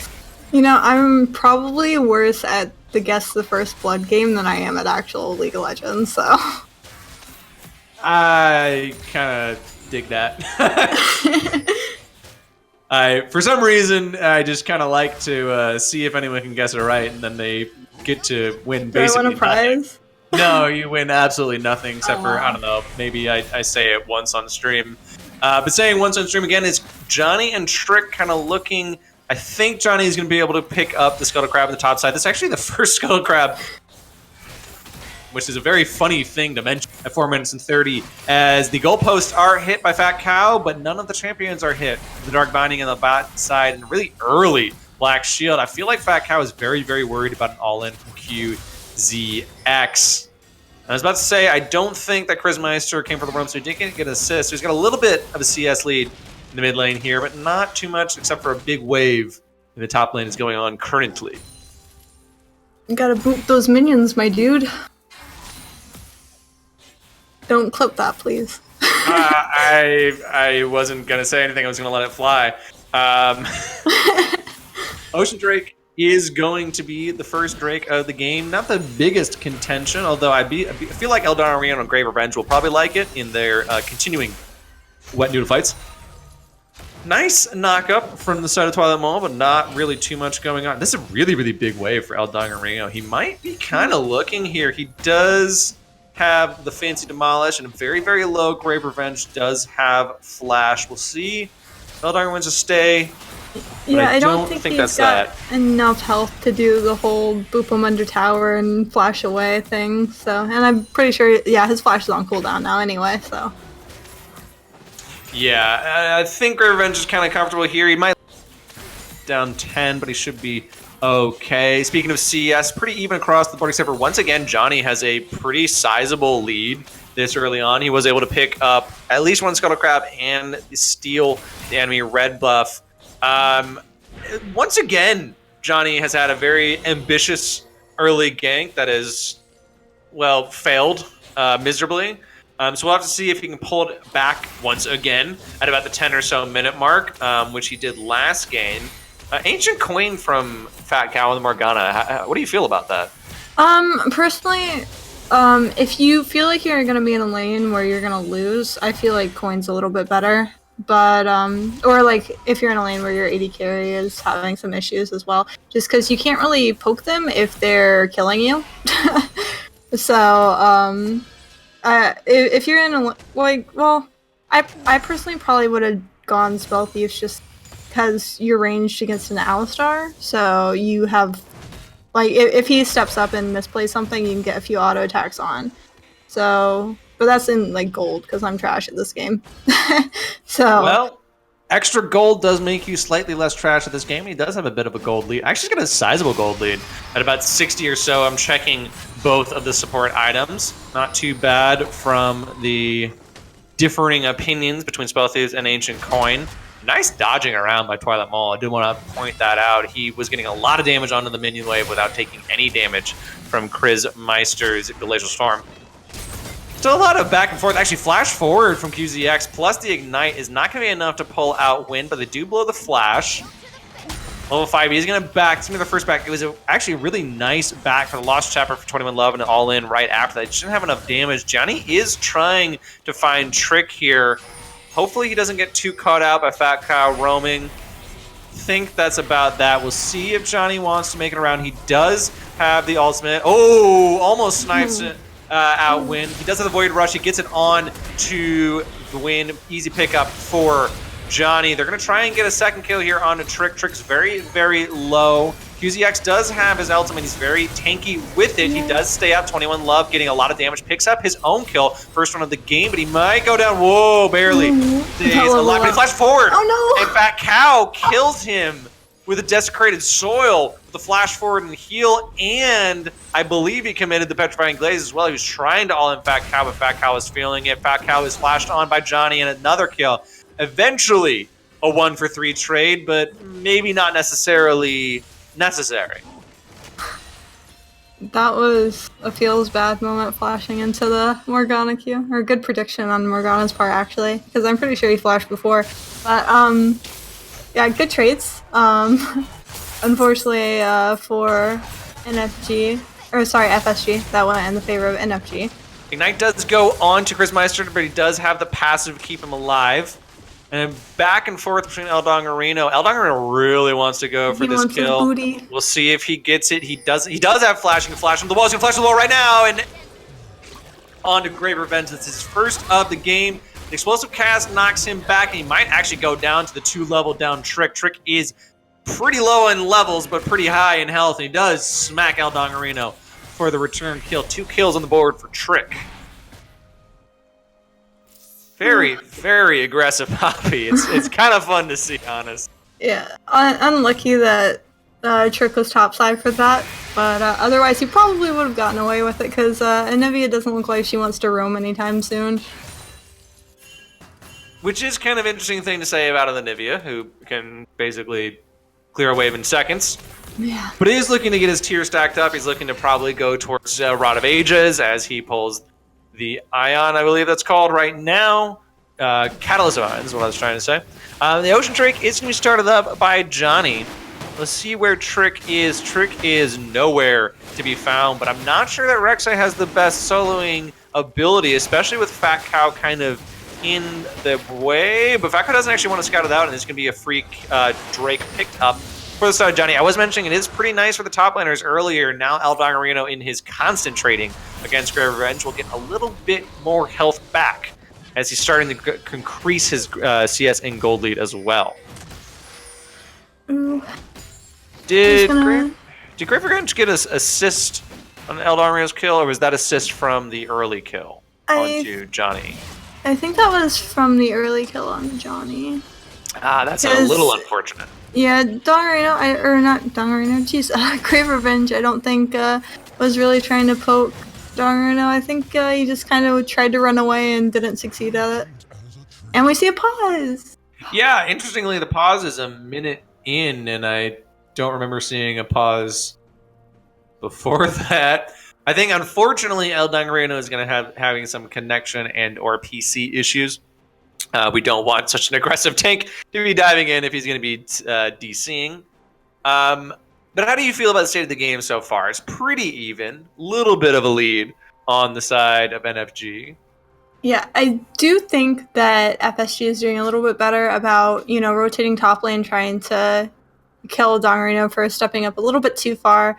I think Trick is just going to try to stay top lane to prevent that from happening again. Bot lane, when in fact how they aren't losing too terribly. And, they've had Johnny come in, and that's the only reason I think that they've died. So I think he feels confident enough in his bot lane to try to help out Grave Revenge more in the top lane. But hopefully that won't backfire on them by Johnny's amazing ganks that we've seen so far. So 21 Love is building the E build, but he's building it without tier, which seems odd to me. But maybe I'm just missing the new build. I mean, he might be going tier later and trying to get a first item that would shred through somebody else that we don't really see as a problem right now, but he could potentially see as a problem. Because I have been in lane with AD carries that, first or second item, they do armor pen because they see that, their top laner is building armor, and they're like, oh, that's going to be an issue later, and let me go ahead and build it now. Just to get it out of the way. So maybe that's not really his first priority, but he might throw it in later. And as long as he feels like has priority over their bot lane, I feel like he could get the stacks on the tier at any time. It's better to have it early on, but it's he could not see it as a priority, basically. Yeah. I'm just kind of interested. Again, I mean, the way you play Cassio has changed a little bit in recent times. I'm just wondering if that could be part of it. He's gonna get the Luden's Echo relatively soon. I think it's 1050 after you have both Blasting Wand and the Lost Chapter. I think so. Unfortunately, I didn't see when he picked up the Blasting Wand, so I'm not sure where he is on the gold. Maybe I can figure it out if I can remember my hotkeys. I can't at all. Well, I guess we'll find out another time. Eventually he'll buy it, of course. Now I just screwed up everything for me. Hopefully we get in pretty soon. I think everything's good to go. Just need this pause to come out. What I'm starting to kind of worry about how I mentioned earlier that scaling comps often backfire in the GXPC, and no one's really been dying too much per se, but there has been a lot of skirmishing, especially in kind of the top side of the map. And even the bot side, actually. I mean, Johnny has already gone there once, and QZX has also done a full flash engage for only the flash out of win. Is that a little bit too preemptive? Is this kind of where people start getting it in their head that they need to make something happen because it's going to be so long before they can make something happen? I mean, if the players on NFG are confident that they can, go in and kill everything with a Flash Morgana Q, then I mean it wouldn't hurt them to go ahead and aggressively engage like that, because they know, looking at FSG's team comp, that it's all late game. So the sooner that they can force engages and make those happen and pick off players, the sooner that they can end the game without having to worry about it scaling into late game.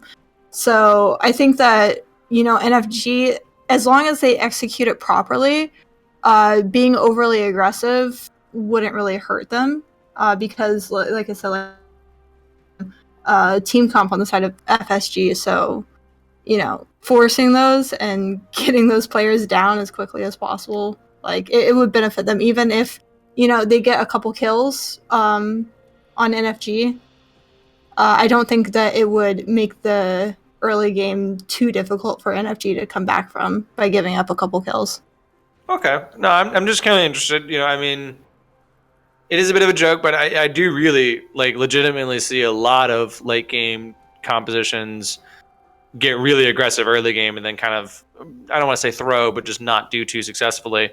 And so I guess I was just kind of wondering, about the potential of, mentality when it comes to playing, in a casted game, in a 5-man stack, versus another team that is prepared, that maybe it sounds right to do, XYZ play, but unfortunately after a few moments in the game, you just get a little ahead of yourself. As Eldongarino has returned to the game, he smacks around Grave Revenge a little bit just to remind him that he's still here. Twilight Mole looking at Chrismeister, who does not have his passive, but actually a lot of damage coming out of Chrismeister, even without the Storm, which does drop right there.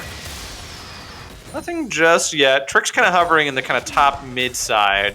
He's looking for the Scuttle Crab. He's also kind of looking for Johnny, who's about to find actually him in turn. Johnny with a ton of damage onto him. He's going to probably drop out the Void Rush easily. Actually doesn't even need the Void Rush. Easy pickup on to Trick, who's very, very squishy right now. Is he going?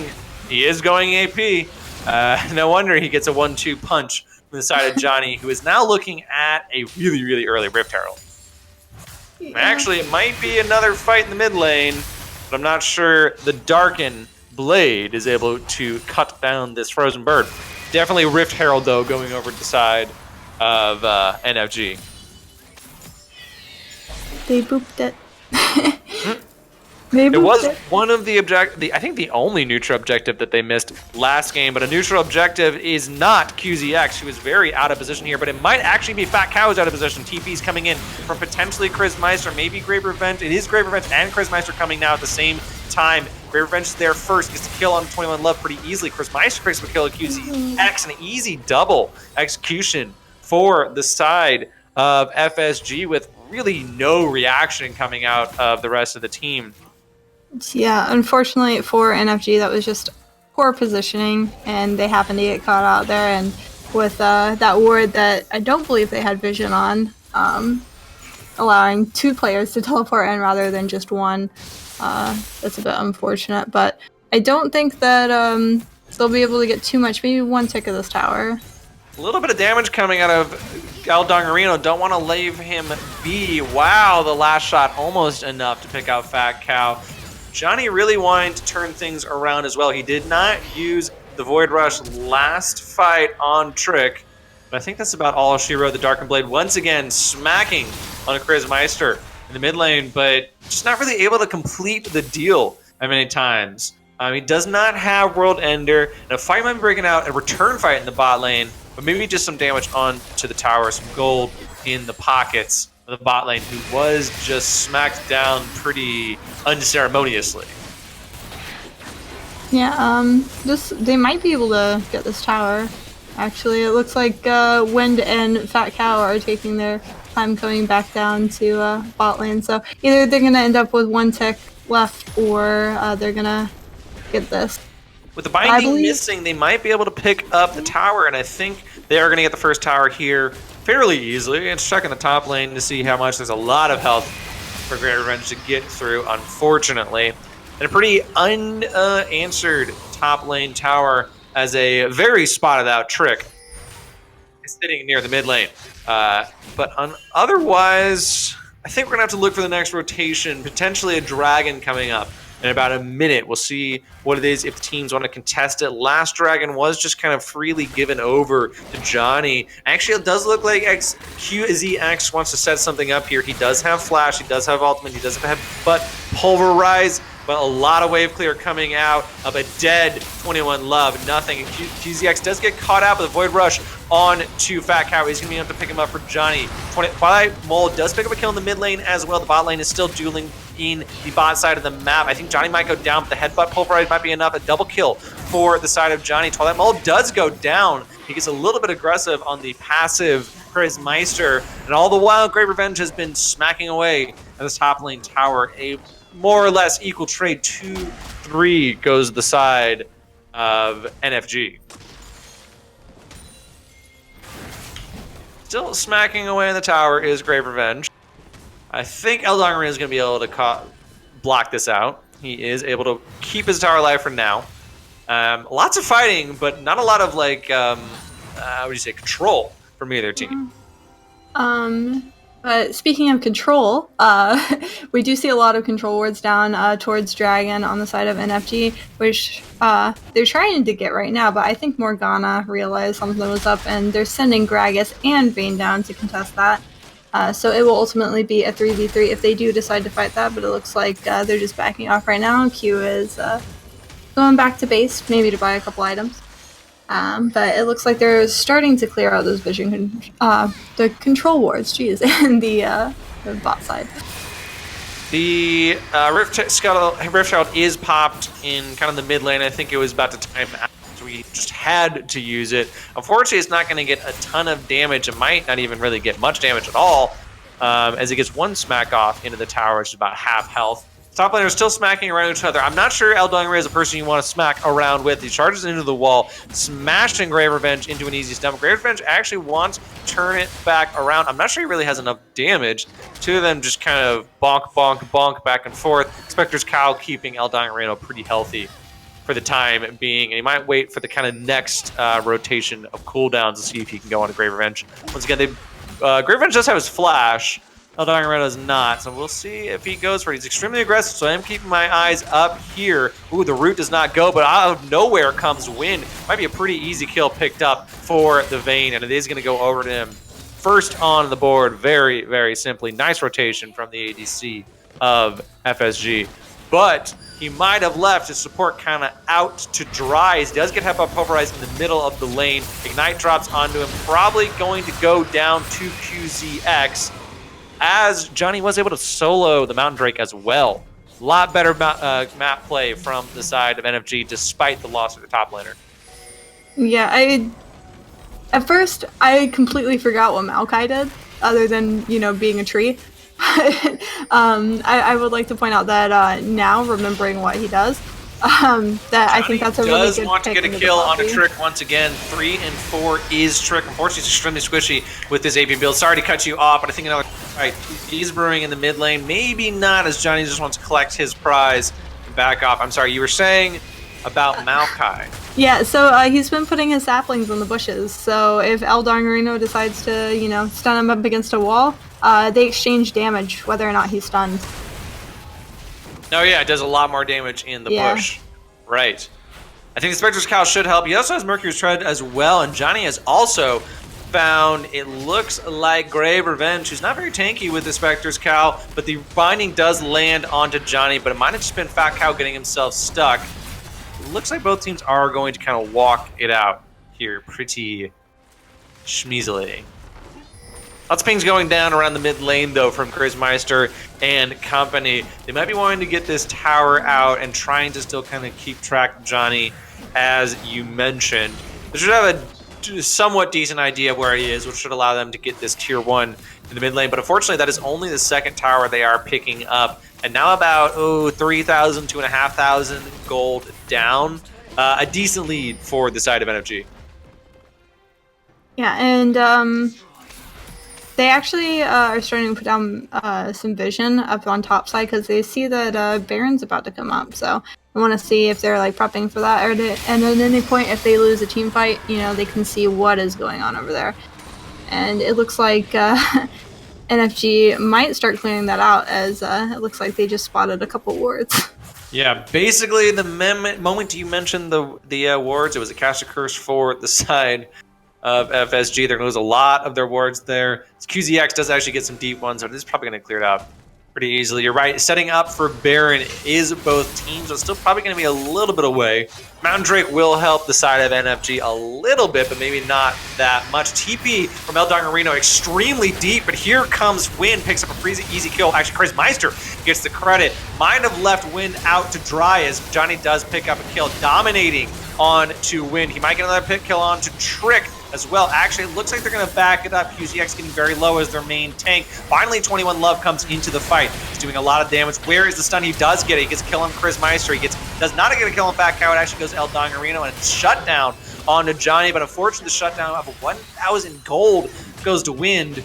3-4 team fight. Still a narrow lead for the side of NFG. Yeah, now NFG is up about 4k gold, and they are up in kills now. Towers are even, but they also have the Mountain Drake and the Ocean Drake on their side as well. So as far as objective control, NFG is doing really good. But FSG is not letting them get too far ahead as they are contesting these fights pretty well. Revenge isn't letting El Dongarino get too far ahead as well. Macking the tanky pop back and forth. I don't think El Dongarino wants to commit his flash here if he doesn't have to. The Dark Binding would have probably hit. There is the committed flash. Committed flash as well from Grave Revenge looking at Twilight Mole. He does have World Ender to keep himself steady for a little bit more. He does have the Blessing Cone that he does not want to use. And 2 flashes blown for 1 flash, I believe, from the side of Grave Revenge. Not a bad trade after such a long dong kind of a fight between the two. Things hopefully should look more macro-oriented, more ward-oriented. At this time being 25 kills in a 21-minute game so far. Pretty bloody for a late-game composition so far. I am noticing a pretty sizable CS lead, though, for the side of 21 Love, who is trying to get his 3rd item here probably as rapidly as he can. Looks like it's almost definitely going to be a Zhonya's. He picks up the arm guard to kind of keep himself safe from really only Wind, though. There's a lot of AP on the side of FSG. Interesting choice. Maybe he's just kind of picking Zhonya's because that's just what you do. Yeah, I think the Alistar here is going to get a Locket, which I am in favor of. To kind of help his AP carry out. I'm not going to say AD carry. That makes a lot of sense, actually. Good Black Shield from Fat Cow, keeping his ADC alive. Speaking of, these supports are definitely keeping their ADCs alive as much as they can.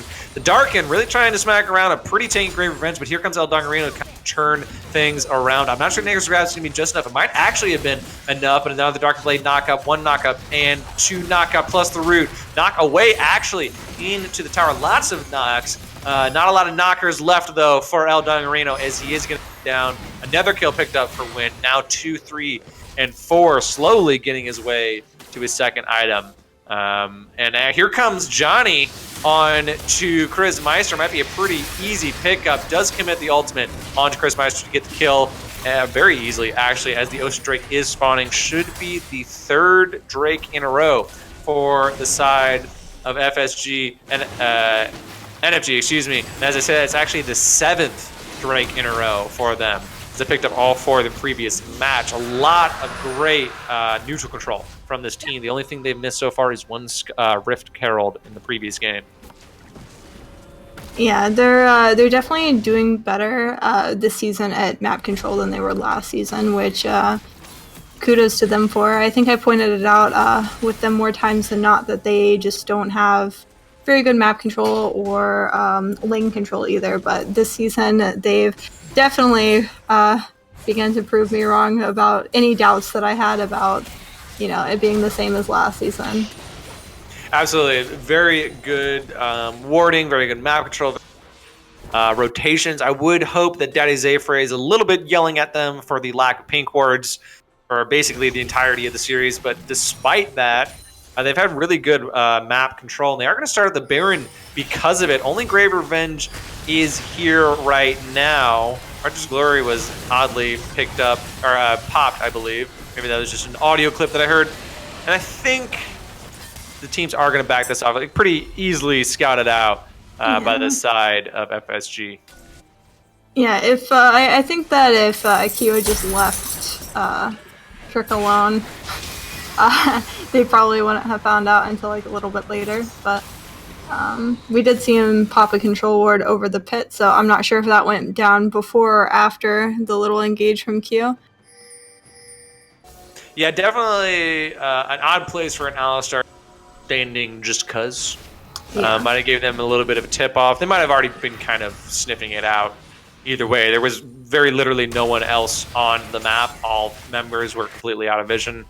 And with 25 minutes in the game, that is pretty definitely going to be a barren attempt from the side of NFG. QZX is tanky, but he's not really that tanky as he does get stunned. It has to pop his ultimate to try and get out. He does have a pulverize. Huge amount of damage coming out of 21 Love. They're trying to 3v5 this. Great stopwatch from the side of Fat Cow, but it's not going to be left to keep him alive. Double kill from 21 Love. And looks like Johnny wants to keep it going. Tries to get his APC. A triple kill potentially. It is going to be a triple kill if they give it to him. No, Johnny does take his 8th kill of the game, actually. A very, very high KDA. Kind of sneaking up on us, actually. He's picked up kind of 1 kill here, 1 kill there. Not as much a team fighting as he was last game. And it looks like 21 Johnny is starting to come online. He does not have his 3rd item yet, but he's doing an incredible amount of damage with Ludens, the Andres. Johnny flashes forward, but does not get anything for it. Unfortunately, pretty quick flash from Trick as well, but it will be the tier 3 turret, and maybe the Nature's Grasp will keep the inhibitor alive, but El Dongarino is still extremely strong right now. 21 Love is at very high health. He almost has his ultimate back up, basically in the same fight. So is QXZ returning, but I think that'll be enough just to back off. It looks like Nature's Grasp was enough to save the inhibitor. Yeah, I would have backed away at that point too. Like, you had everybody respawn, and I don't think that they would have been able to win a team fight and get the inhib. It would probably have been an even trade, an ace, or they would have gotten poked down and then had to leave. But it looks like they want to re-engage here. Yeah, FSG did want to re-engage. It might not have been the best decision. The explosive cast might get them out of it. But it looks like Great Revenge wants to keep going in. He's tanky, but he might not be that tanky. Baiting El Dongarino into Wind. Wind might be able to pick up a double kill here. He does pretty easily. Wind has come online. He wants to turn this game around. A massive 5-man have a pulverize from QZX, but there's nothing to turn around with it. Fat Cow gets a kill onto 21 Love. A shutdown, in fact. As Meister picks up another kill, this is going to be a clean ace for the side of FSG, probably a Baron. All of a sudden, Wind has come online. He's got his Rage Blade, he's got his Bork, he's got his Boots, and he's looking for a Baron as well to top things off. A clean ace, first of the series, and a pretty easy Baron, the first of the series as well for FSG Eternity. Big turnaround so far. Yeah, when you have I can English, jeez. When you have an Anivia on the opposing team, you don't really want to fight in like a closed off area like that, because the Anivia ult is, like, whether or not you realize that, is doing damage over time. Like, it doesn't seem like a lot at first because it's not a huge chunk of your health, but when you're constantly standing there and fighting in it and taking damage from other players as well, you have to realize, like, it's gonna chunk you down. You gotta disengage. You can't stand there in between 3 walls and fight when there's an Anivia ult slowly ticking away at your health bar. And absolutely, I mean, El Dongarino was in and out of the ultimate multiple times. I think he is way less gold this game than he did in the previous game. And I think he's misunderstanding how tanky he is a little bit with the kind of back and forth play. Grave Revenge is as equally, if potentially more. You look for another engagement. There is no Baron minions for this Baron buff to be really useful at all. Twilight Mole really early on pops the World Ender. They're trying to get this 3rd Ocean Drake, which is sort of okay, as Trick does pop the Predator. He's trying to go in. He does have explosive cast. He does. Oh, he gets most of the people into the Anivia ult. Chris Meister trying to clean house with Trick, but Johnny returns the first kill. Trick picks up a double kill. He picks up a triple, not so triple kill. As Grave Revenge gets the kill. There's the triple kill for Wind. He might get the quad on top of it. No, stolen by Chris Meister. Lots of kills stolen for the 4 ADC. I have those feels. But finally a Drake goes the way of FSG. The first 2, no, they actually got the Rift Herald last game. The 3rd objective for the side of FSG. Right, and right now in this game we're starting to get to the point where, Vayne has items, Anivia is doing damage, and Gragas is doing damage. And the Maokai is beefy, so honestly, they probably should have tried to team fight NFG probably should have tried to team fight just a little bit more earlier on if they could, because now it's getting to a point where FSG, like, they don't have such a big lead to where FSG is able to get ahead of them, and like, still they don't have as much towers as NFG. They don't have as many objectives as NFG, but they're able to come back and with that damage and push those towers, push those lanes, and win those team fights. So, it's just going to get worse for NFG the longer this game goes out.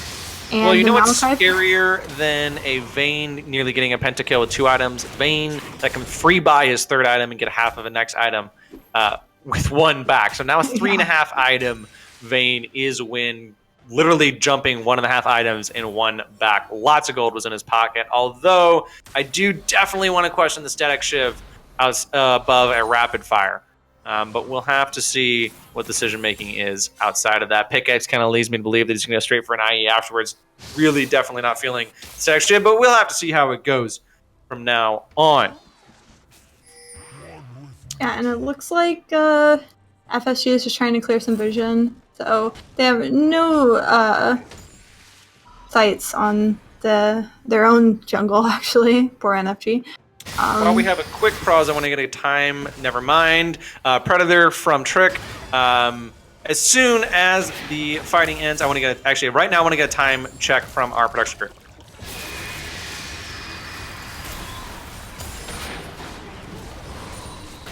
And we are good to go. Team fight did not want, and everyone kind of knew that I needed to reset. So both teams just kind of had a gentleman's agreement, kind of back up. They didn't want me to kind of get ahead of myself or anything like that. Very, very grateful from both teams. Bearing buff has worn out. NFG is feeling it. They're trying to push things up in the mid lane. Both teams in a 5v5. This could very well be one of the last team fights coming out. That is incredibly scary. Win standing in the back of his team as he runs away from the back of his team to go get red buff. Thankfully, this team's not getting engaged on while he does so. And I've been mentioning Wind a lot. Chris Meister does have a 737 score with almost a fully completed setup. Johnny might have gotten engaged on here. We'll see, but it looks like Eldongarina wants to return the Fair. QXD with a flash headbutt onto Many. Fat Cow with a massive ultimate is going to keep him low. Trick does get his 4th kill of the game. Big Dark Binding is going to basically kill 21 Love. The stopwatch is not enough. Trick is just too strong, or not strong enough. Wind is too strong. Chris Meister is too strong. Another double kill coming out of Wind. 9, 4, and 11 all of a sudden. He was 2, 2, and 3 just a few moments ago. All of a sudden, he has gotten so much gold. And they might be marching their way down the mid lane. There's still about 30 seconds on the timer's probably not gained just yet. But a lot of damage and a lot of gold coming into the pockets. Now 4,000 gold ahead when they were almost 3,000 behind just a few moments ago. Yeah, I think that they should probably get an inhib here. If not, then they should back up and try to push in top lane because it's already pushing out. You're absolutely right. Noticing the top lane wave. I hope they go for it. Looks like they kind of maybe will potentially not make their way. I think top that lane. they'd rather set up for Baron at this point, or at least have it warded. Baron is up in 22 seconds. Good eye there, Quasar. I like the idea, resetting everything. We'll see if there's an Infinity Edge coming out of Wind. That'd be a even more massive spike than he has already massively spiked on a couple of times now. And he does get to finish it, actually. 60% crit coming out of a really, really terrifying ADC already. And Baron is started up, actually, by NFG Esports. We'll see if they can knock it down fast enough. It's about half health. Trick is standing in the way. He has the belly bot, but he doesn't have flash. He does have the explosive cast, but a nice smite from Johnny does secure it. Bear Revenge might be kind of stuck here. Trick wants to get some kills in here. He knows that Eldongarina is the sacrificial Yordle and picks up his 10th kill of the game. Legendary. He has not died since he got his first kill. Taking one for the team. Is Legendary not 10? Maybe Legendary 6. I could be wrong. He has not died for some time, though. Baron is picked up for the side of NFG. Will kind of slow things down a little bit. This top lane tower is almost definitely sacked. Nice play by NFG. I mean, the Baron almost definitely would have gone to the side of FSG, and they were able to sneak it out and hopefully delay this game a little bit more. As Cloud Drake has come out, not a lot of aggressive Drakes this series. A lot of mountains, a lot of clouds, a lot of Oceans. I think we've only had one Infernal, or have we not had them? I don't believe we had one. I think last game was Wind, 3 clouds, Ocean, right? 2 mountains. Oh, 2 mountains, 2 mountains. Yeah. Interesting. Erng as the second Drake is going to be picked up for the side of FSG Eternity with the Cloud Drake. 9 kills is legendary. What is 10 kills in a row? I wonder. Shouldn't 10? Why is that's really weird actually, that 9 kills is legendary but 10 is not. I feel like 10 is a much more attractive number than 9. Oh no, he said 8 kills. I'm being trolled. Help. 9 plus is legendary. Well, never trust Twitch chat because they're always wrong. It's right. It's quite all right. 35 minutes in this game, we have gotten to a scaling point of basically both teams. Sorry, Aatrox. This game's over for you. 4 items on 21 Love is going to start to hurt. And, you know, in fact, the only real person that I'm kind of looking at right now to kind of keep up with Win is 21 Love. He is about an item behind, half an item, about looks like 1,100, 1,400 gold or so. Not terribly far behind in the gold standings, but in the damage standings, he does need quite a lot, probably a Rabadon's here for the Spicy Snake. Indiana Jones would not be too happy. I've been watching a lot of them because now they're on Netflix. I grew up watching Indiana Jones. It's lovely. It's amazing. I'm just going to pretend that the 4th one doesn't exist, as it looks like the side of FSG Eternity is trying to pretend that the side of NFG doesn't exist. They're just kind of walking around the jungle without really any fear.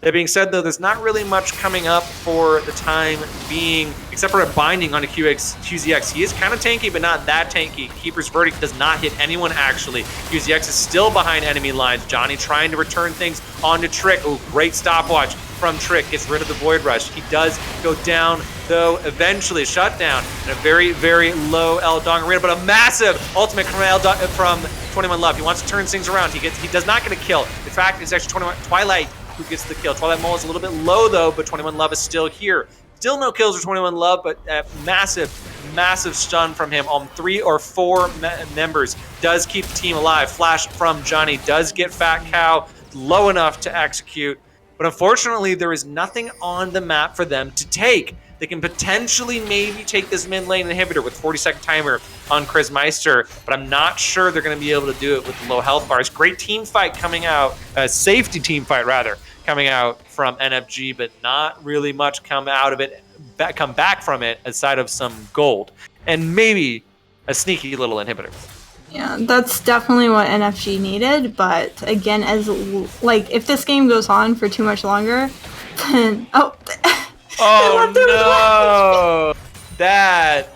It feels bad, man. If I have ever seen one HP inhibitor, Great Revenge wasn't even attacking them. He actually just walked forward and was able to save that inhibitor for the second time this game. Actually, he was able to save it earlier with his Nature's Grasp. Now he's saving it with his intimidating wooden visage. Has saved the inhibitor once more.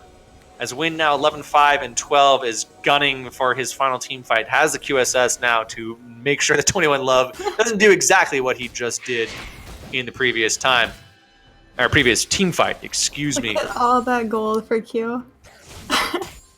They had like 3 wards in that bush with a ward. That's a nice return on investment there. Elder Dragon in 115 or so. Baron in about 1. Both teams probably looking for the Baron first, but a 3-stack Dragon, for the Son of NFG would be a nice team fight, especially with 21 Love trying to turn things around, starting to get his way to Rabadons. But unfortunately, not a lot of that gold from that team fight went to him. Actually, a lot of shutdowns did not go to him in particular. Keep in mind that assist gold is very, very low in Season 9, so if your ADPC is unable to really pick up the kills, and things unfortunately go to maybe El Dongarino per se, or Johnny trying to get his 13th kill of the game, 21 Love is going to be starved for gold quite a lot. In fact, he's actually lost his CS lead, as Grave Revenge does have to complete the uncancelable TP. I believe it's uncancelable, that's what people told me. Don't want to fight that. Great no. Revenge wants to fight that, though. He does have Flash. He did pop everything he could to try and catch them, but he didn't really go for it just yet. 2 seconds, 1 second. Baron is up. 9 seconds is Elder Drake, and it looks like that is FSG's target, potentially by the circumstance of them being in the mid lane and NFG being in the top side of the map. They're going to trade objectives. Remember, Elder Dragon does not last nearly as long as Baron, so if you take it at the exact same time, there's going to be about, I think it's 45 seconds to a minute or so. The Baron is still alive. You can sit back, you can hold things off, you can not lose your mid lane inhibitor, or you can just run your way through the enemy jungle and hope that you can pick off the top side of the map before the now Elder Drake FSG returns from base. We'll see what they decide. And NFG doesn't want to fight when they have Elder. Like, I'm pretty sure it boosts your damage output. I'm not 100%, but I know everyone's like, don't fight when they have Elder. I mean, I wouldn't fight Wind anyway, so Wind with a double stack, Elder Dragon, Yeah. definitely not a fight that I want to be into right now. And they are going to back it up. Remember, they do have the Baron empowered recalls. I remember when they made it a multi-recall, and I thought it was so cool that you could not only empower a recall once, but now just go back on the map, poke some people, and do it again. It was actually really annoying that it was only one time, and kind of made it a lot harder to use, I feel like. Wave control, pretty decent for both teams. What needs to be the next few steps from these teams?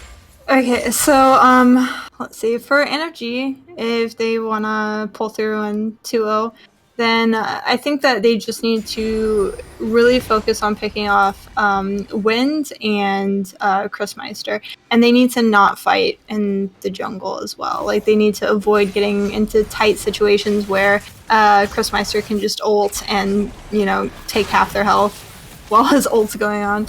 So I wouldn't fight them while they have Elder. I'd wait for that and then try to start a team fight. And then if they succeed and win that team fight, then they have the opportunity to push a few lanes before they respawn. Predator is popped by Trick. I think they're hearing you tell them that they want to fight while Elder Dragon is up, because pretty far along, I think about 15% or so. I think that's about 25 seconds. I'm not entirely certain on the math right there, but it's not going to be up for very much longer. Basically, just about a wave or two. They might be able to pick up the inhibitor for it. And they are actually, with the excessive damage that Wind is popping out in a full build Vayne at 42 minutes in the game as he finishes his scimitar from the QSS. But that's going to be their really only prize from the Elder Dragon. Now Baron is going to be up for a little bit longer. Let's check the actual timer. Looks like about a quarter left. Maybe a team fight instead of a Baron push. The bot lane tower might just have to be sacked, actually, from the side of NFG, as they do head mid with Baron. FSG will have to respond to this sooner rather than later. I believe Inhibitor has fully, indeed, recharged his health. But with the Baron empowered push, and still for a couple return the trade of the tower, likely, but it looks like Nature's Grass might turn it around. That is 3 times now that Great Revenge has saved this one inhibitor. Top laner's putting in a lot of work this series, and unfortunately El Dongarino is not cashing in the kills and gold like he did last time. QZX might in fact be caught out, however. The World Ender is here. Wind actually might be in danger, but he gets away. He does not use his QSS yet. He does use his Flash.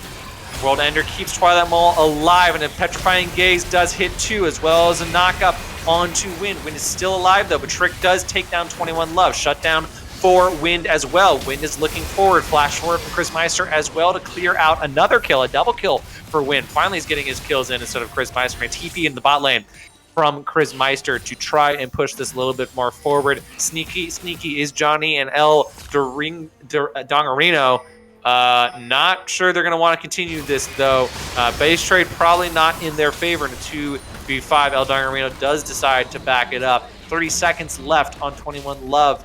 As the bot lane inhibitor does go down, this may, well, in fact, be first win of the season for the side of FSG, but not if Johnny has about straight into to Chris Meister. Trick is very low already. That AP squishy Gragas is going down, but the first win is going to be picked up for FSG, turning it a 1-1 in the series between FSG Eternity and NFG Esports.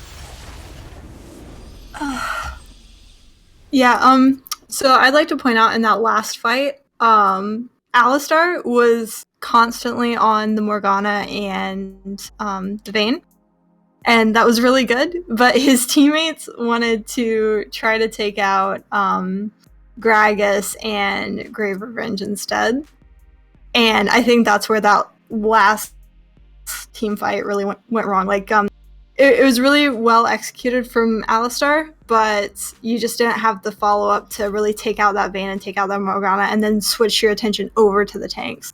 And I think that's kind of where it went wrong, other than, of course, Aatrox fighting in the NFG ult. So, just like, little note for next time, NFG. Like, pay attention to where the AD carry is positioned, because they will melt your team. Very, very scary AD carry play from Wind. We'll have to take a quick break as we set things up for the third match, and we'll see you momentarily.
Folks, welcome back from the break. Unfortunately, there is a bit of a technical error on a couple of sides. It might be from Riot itself. A few people, myself included, are having difficulty logging in. In fact, actually, if you have your client open right now, it'd be kind of nice to check how many people are having this issue. So we're going to kind of deliberate here for a few more minutes, be patient, see if we can get things fixed, and we'll talk to you again soon.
Folks, thank you all very much for your patience. We do appreciate it.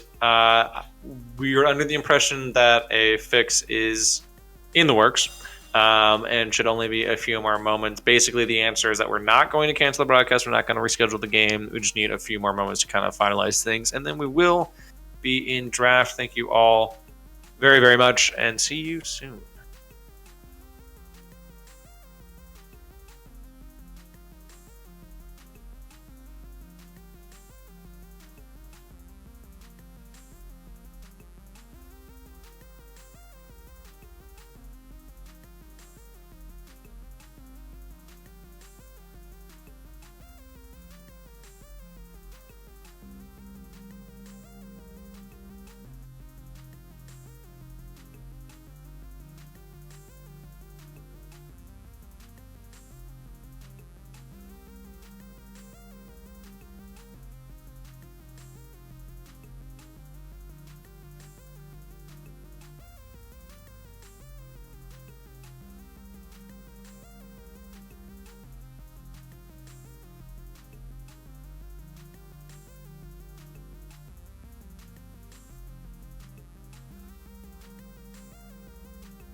How's it going, folks? Thank you all very much for bearing with us on that extended break. It was a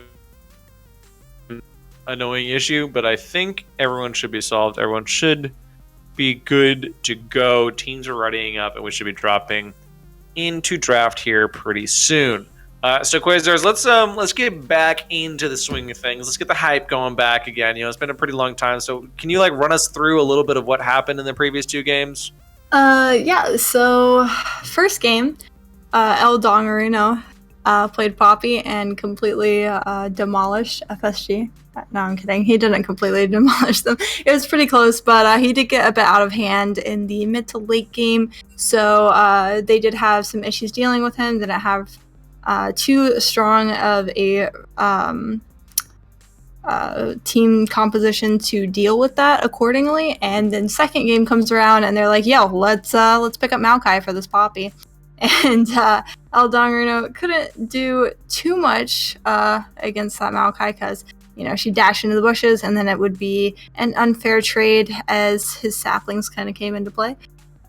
Mid lane, it's been eventful, but I wouldn't really say it's been too memorable. It's just been trading back and forth, seeing who can get ahead with the help of jungle ganks, things like that.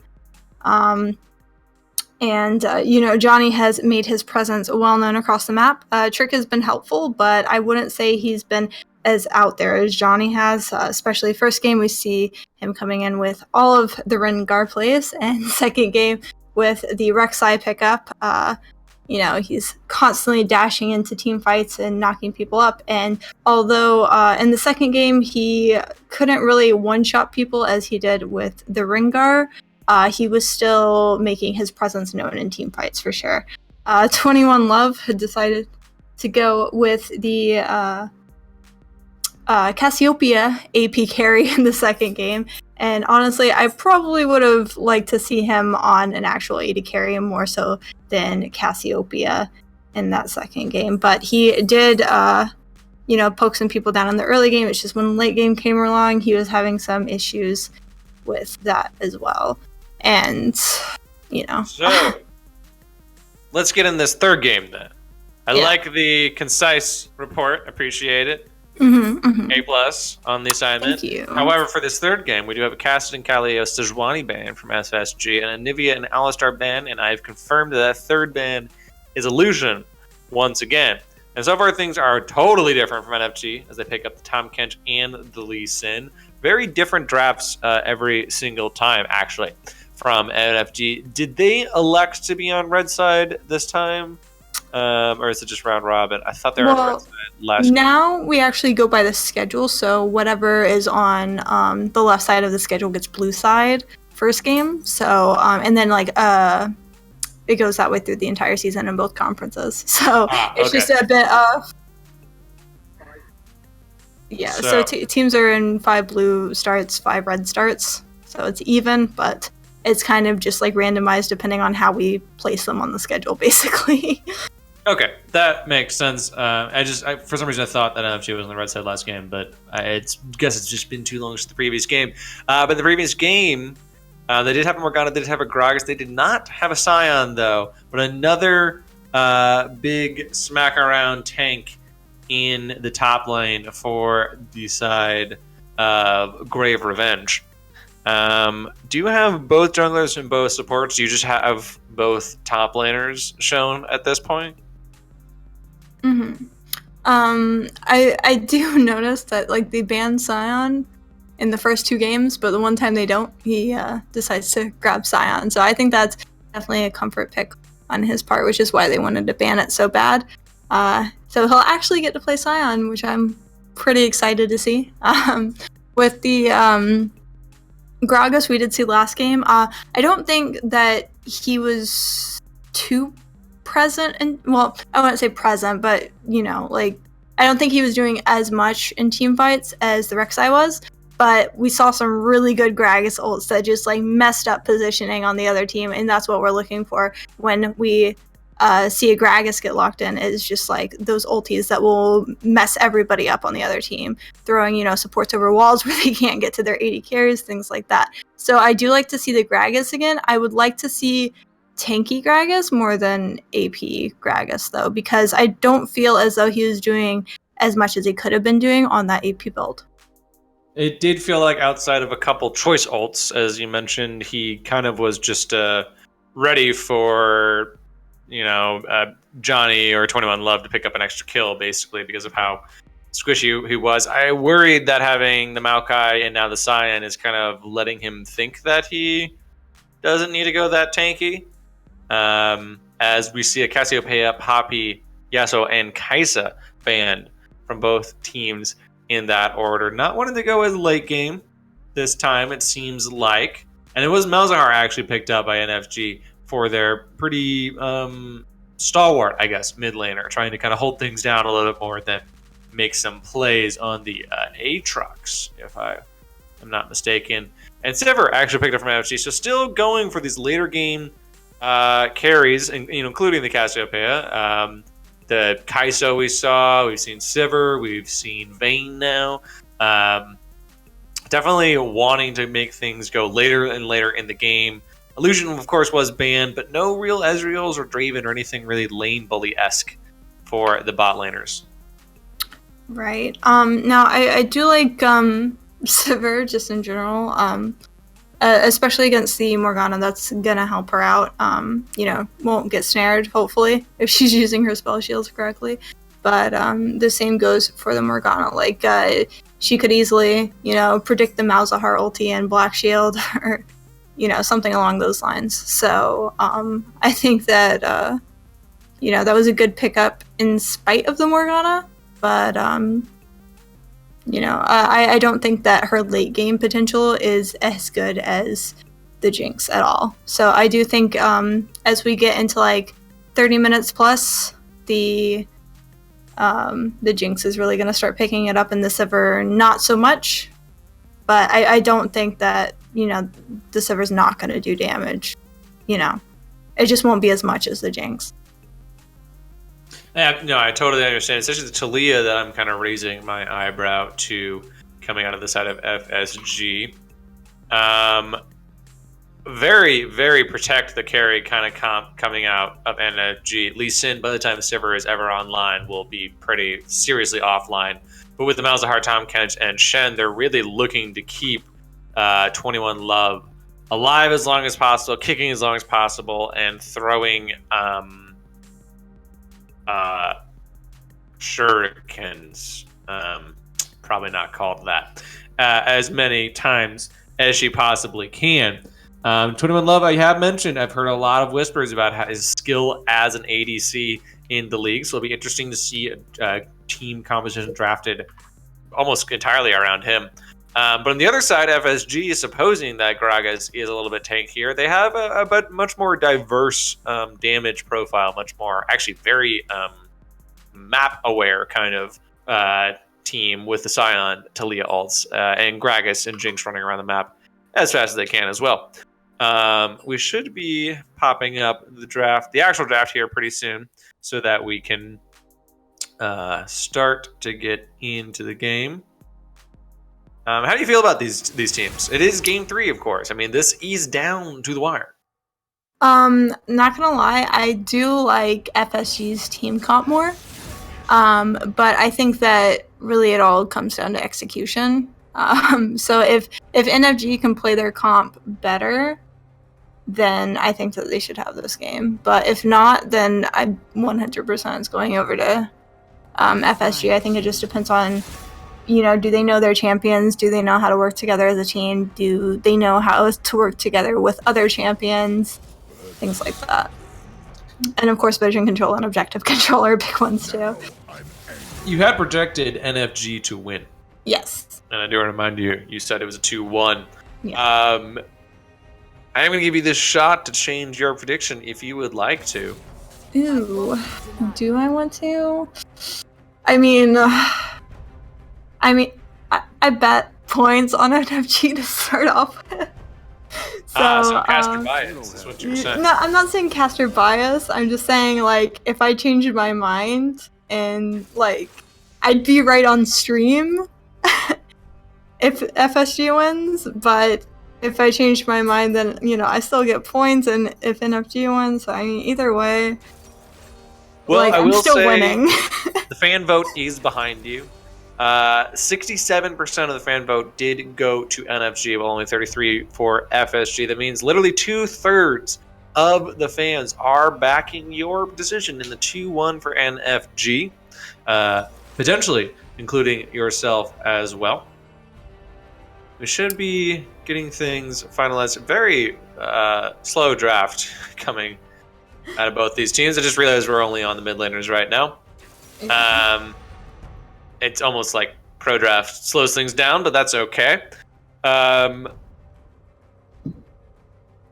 am still fairly sidetracked and distracted by the extended break that we had and the technical issues. So bear with me as I kind of work my way back into the broadcast. I'm still kind of weirded out by this NFG composition, honestly. I mean, it is heavily reliant on 21 Love. And I think 21 Love played fine in the first game. I wasn't very impressed with the Cassiopeia at all, except for like a couple choice ults. So outside of being told that he was good and seeing an okay game, it's a lot of confidence that his team is putting into him. Yeah. Well, he does have the spell shield on the Silver, and then he also has the Tom Kinch that could potentially come in and save him from a misposition. So I do feel like with the Tom Kinch backing him up, he has the potential to do a little bit more than what I'm expecting him to do. It's just realistically, I think that the Jinx is gonna hyper carry her way to victory. As far as like laning goes and mid game goes, but like I said, I think it's really just reliant on team cons. If Malzahar can get his ulti off on the Jinx, and if she's like actually doing a whole bunch of damage, then obviously it would go in favor of NFG opposed to FSG. But I think it just comes down to and if they know what they're doing on these champions. I am particularly excited to see Eldong Arena on Shen. Shen is a very, very fun champion to watch because of his two globals with the Stand United and the Teleport. And Shen has a very interesting interaction with Sion in that he can actually taunt into Sion's Q and really just kind of screw up all of Sion's trading and or CSing. And we've already seen Eldong Arena, I wouldn't necessarily say smack Grave Revenge around, but definitely have a steady control of the top lane. So to see someone like Shen for Eldon Ringo is going to be pretty fun. I had mentioned before we started getting into the draft, or this actual draft, that FSG has a lot of global potential, but in fact, NFG does have almost equal global potential with double TPs, double global ults, or at least a semi-global ult that is Tom Kench. So it is going to be hopefully a very rotationally based game and a very map-oriented based game. I got my wish last game when I asked for a longer, more macro-heavy game. Although it kind of swung in kind of random ways that weren't so macro-heavy and more just let's kind of fight because we don't know what to do. I am pretty excited to see another slower game. I know that sounds weird to say, but I feel like the slower a game is, the more fortitude a player has to display, and more kind of thinking and calm reserve, as opposed to I'm going to hit these buttons and hopefully I get a kill as LeBlanc. Yeah. Personally, I think the two teams, their matchup is as teams is pretty even. Like, I know that some people are, like, coming into watching this, like, oh, FSG is going to do better. Oh, I don't think that NFG will pick it up because of last season. But honestly, I think that they're pretty even. And I would honestly like to see a game where one of them kind of falls behind and the other one just, like, dominates. Yeah, they both games have been a decent lead. from NFG, with the second one being a pretty decent throw from them. Mhm. But no, gank top lane, mid lane, bot lane. I'm just going to win the game by 15 minutes. Nothing close, which actually very much happened to FSG just about a week ago when they played against South Alabama University. Very much specifically in the first game and even the second game, it was very dominant from Alabama in about 15 minutes. But it's 15 seconds till the game starts. It is not 15 minutes in the game. We'll have to see how things play out for the next few minutes. Make sure not to change that browser because we do have a word from our sponsors, folks. Please enjoy, and we'll see you after the break. Operate Games XP in Decorah, Iowa. Games XP is a geek paradise. We carry everything from Pong and Atari all the way to Xbox One and PS4, and all the games that would go with those consoles as well. We also carry a ton of movies. We have handheld games. We have Magic the Gathering, Yu-Gi-Oh, Pokemon. We have D&D and Pathfinder. We carry Warhammer 40K. We have a vintage Star Wars selection. This place is great. My wife and I have had 6 kids, and they are so much fun to work with here at the store. They run the store as much as I do. And we now repair cell phones, game consoles, computers, and small electronics. Our store is instant fun. Not only is there cool music and cool stuff to look at, but we have a game room that is so much fun. It's free to play, and you just plug in your game system and enjoy life. The Game XP motto is bringing joy to people's lives through our products, people, and a place to play. So you have got to come to Decorah, Iowa and check out Games XP and experience this geek gaming paradise.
Folks, welcome back to the GXPC. It is Season 5. It is still FSG Eternity versus NFG Eternity. Oddly enough, some 3 hours later, we're still making it happen, Cap'n. Quasar, you still with me, or have you been lost to the nether regions of the beds? Yikes, I don't know. I am sleepy though. Well, it does not seem like FSG is sleepy as they're trying to invade onto Johnny. They do hit the Dark Binding onto Johnny. They do hit the knock up onto onto Johnny. And a first blood for Chris Meister pretty We didn't easily. even get to play our game. Yeah, they are in it, even though we are not. And I do like the decision from Chris Meister to back to get a nice Doran's ring. The last time, never mind. Nice pickup from the actually full man, 4-man assist there actually as well. Everyone contributed to that kill. It's actually extremely surprising, even with an invade. Yeah, I would like to point out that Jinx started her W. Probably because of that invade. Yeah, like I feel like it was really planned out. Like, hey, let's just go boop them. Yeah. Like, okay, I'll get W. Also, Dark Binding from Fat Cow. I mean, definitely choosing that the lane is not as important as potentially getting this kill. Yeah. But the kill could be very, very useful as we see how the rest of the game goes. Chris Meister on Talia does have a lot of damage potential. But Twilight Mole, of course, on the Malzahar has a lot of not dying potential, one might say. It's the top lane, though, that I'm still kind of looking at. Yeah, he barely got it onto El Dangarino. I'm waiting for level 2 to come in to see if Dangarino does go for the Spirit or the Shadow Dash. He's taking a lot of damage before then. So we're just going to switch to the bot lane, see if anything happens other than farming, while Trick is trying to get his bot lane Scuttle Crab. Nothing in the top lane so far. Ooh, does not decide to go to the Shadow Dash. I hope El Dangarino does know the interaction with his Shadow Dash. It would be very, very unfortunate. Assumingly, he does.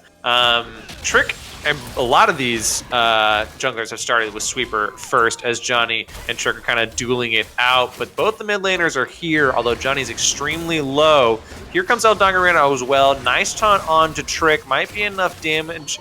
Not exactly to turn things around. Twilight Mole, not really the biggest damage threat currently, but it walk it in, literally walked side by side, hand in hand with Chris Meister to get to that team fight. Dark Binding does land onto QZX. Potentially a kill here in the bot lane. Flash and heal is burned. Flash as well from Fat Cow to get the second kill of the game. Dark Binding potentially does not hit as 21 Love flashes away. All 4 summoners used in the bot lane. Now Johnny is kind of in trouble here, but it does get away with the help of Dangarino.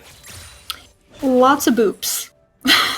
There's a lot going on. Honestly, I didn't think to see such an active first few minutes here, but we've seen trades going on in the topside jungle. We've seen a kill go to bot lane, a kill go to Talia, or Talia, however you say her name. And, it's just a lot of back and forth. Let's see how much we can actually boop them before 5 minutes, I guess. So yeah, you're right. It's already 1,000 gold lead actually in 4 minutes, which is a little bit surprising, especially with, well, outside of top lane, basically equal CS. And now that I'm actually looking at top lane, where is that coming from? He's damn near 20 CS ahead of Grave Revenge, who I don't feel like has really been out of lane that much, or at least any more than El Dangarino has been. Luckily, a pretty large wave is crashing for Grave Revenge. Hopefully, he can farm into the tower pretty effectively. Interestingly enough, actually, I'm noticing that Chris Meister went for a Dark Seal on his first back, plus an extra potion, as opposed to getting a secondary Doran's Ring. He's looking to be kind of aggressive on Twilight Mole, although he was unable to convert it in this first back. Both the bot lanes are kind of chilling and farming, despite the lack of summoners on the side of NFG. Hopefully, Fat Cow can capitalize on it with the Dark Binding here sooner rather than later, and potentially sooner is not now, as Wind and QZ, or 21 Love and QZX kind of back it out. Excuse me, not trying to put the supports in different roles. He does have the coin again. yeah, Fat Cow definitely prefers coin. Does hit a binding on a 21 Love. Not sure Wind was really kind of feeling it just yet. Chompers was available. I am actually pretty interested in this bot lane as the primary damage from both team compositions, kind of slightly outside of Chris Meister. Wind and 21 Love are really kind of the linchpins, supposedly, in these games. And I say supposedly, assuming that no one really hard ints. As Trick and Johnny, kind of seeing that, are both in the bot lane right now. Johnny might get scouted out by Trick here. The two of them do kind of start smacking around. Trick actually very, very squishy. Once again, going AP Gragas, was not feeling it last game. Felt like his team really kind of made it look a lot better than it might have. Great knockback from Chris Meister. Might be able to pick up a kill here for himself. Actually, Trick is the one to clear it up onto QZX. Very, very well done. Weaver's Wall almost instantly as level 6 for a seismic shove as well for Chris Meister. Love to see when a very non-combat ultimate is used very effectively for combat. Yeah, we're seeing a lot going on. Oh my god. I'm gonna try to cover it. First flash and suppress from Twilight Mole. Here comes the Stand United. Here comes Johnny as well. They're returning the favor. El Dongaria picks up Chris Meister. You are absolutely right when you say a lot going on. Even Flash is burned by the side of Twilight Mole to pick up that kill. Great. I don't think that NFG was expecting such an aggressive early game. Well, and aggressive is Johnny as he's in the bot lane trying to pick up the red buff as well. I think Trick might get taunted on. The flash from El Dongarino does go nicely. Not sure Twilight Mall has enough damage just to finish it off. But here comes the rest of FSG. UZX is kind of behind them.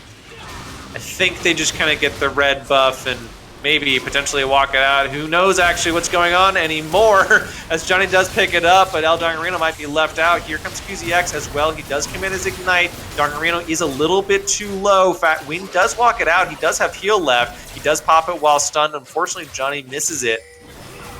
And I think Chris Meister does return the favor from the flash earlier. Johnny might be stuck as well. Dark Binding goes wide. Great eat from QZX. Only gives a double kill over to Chris Meister. He's now 3-1-2. He's now 4-1-2. Only 7 minutes in the game. He's picked up kill after kill after kill. A triple kill for him very early on in the game, including that level 1 kill. Great turnaround. Very aggressive from the side of NFG. Now, when I was saying that I wanted to see a team completely dominate the other team, I thought that NFG was going to do that.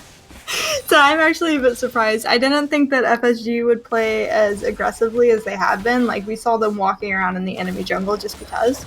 And they definitely punished NFG for that, for sure.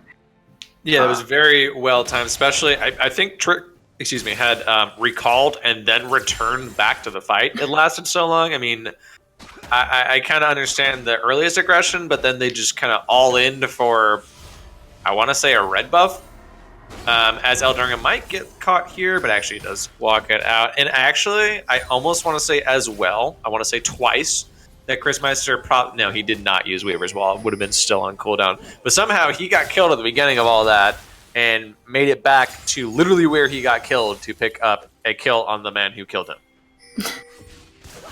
Yeah, I would like to point out that Jinx actually purchased a call.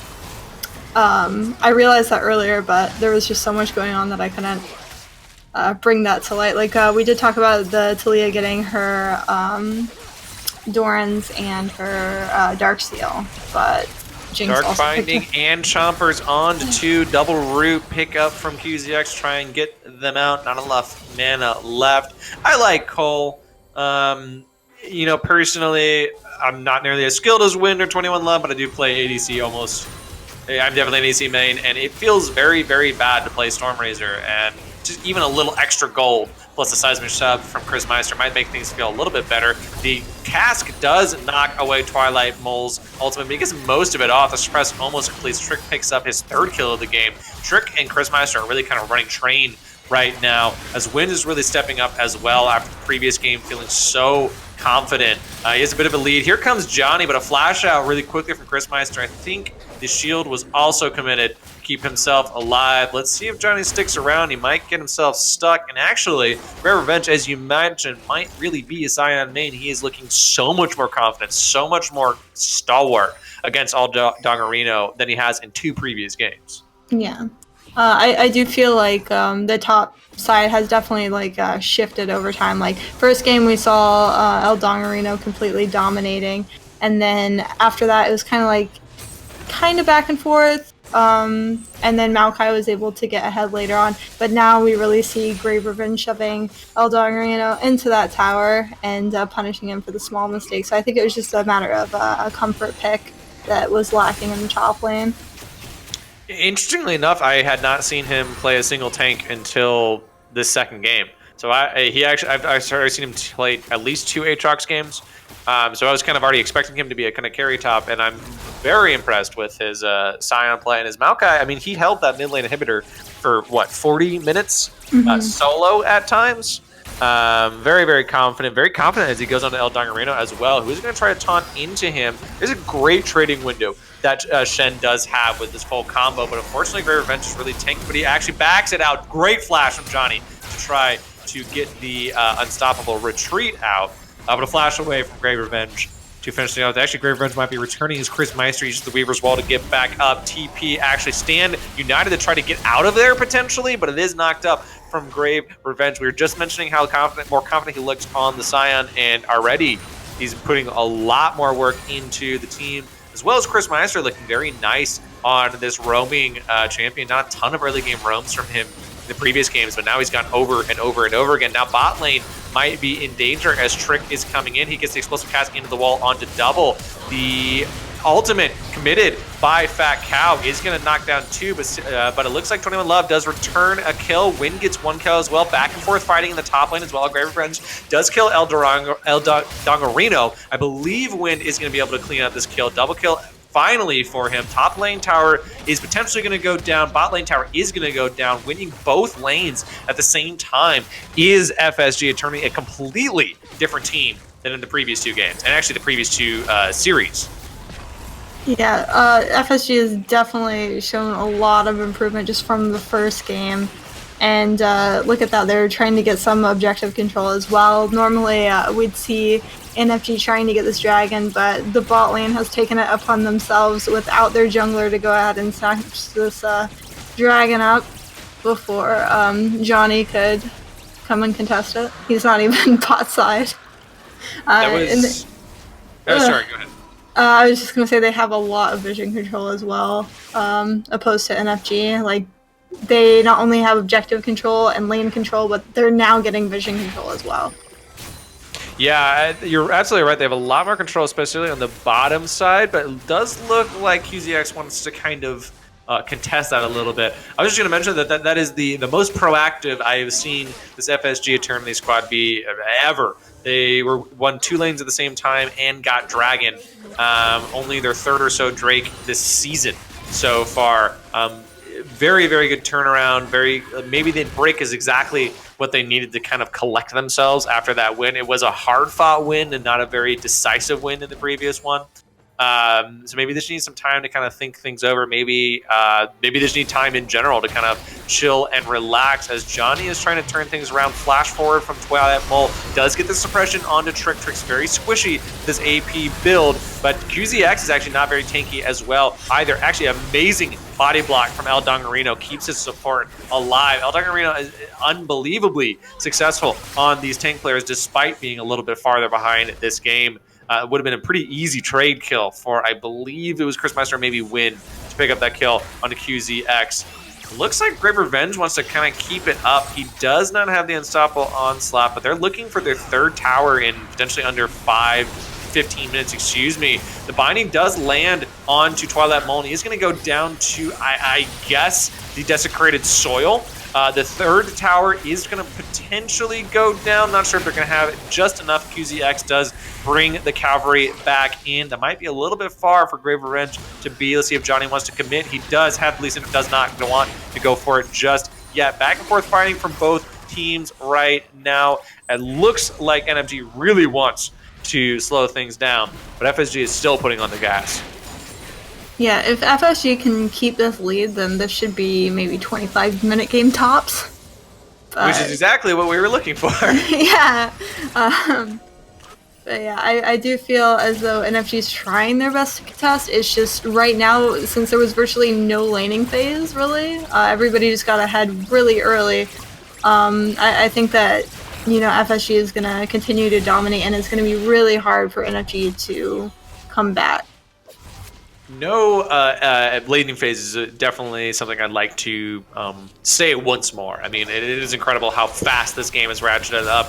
When an ADC is comfortably sitting mid lane by 12 minutes, there's not a lot of farming that's going to be really going on for much of the game.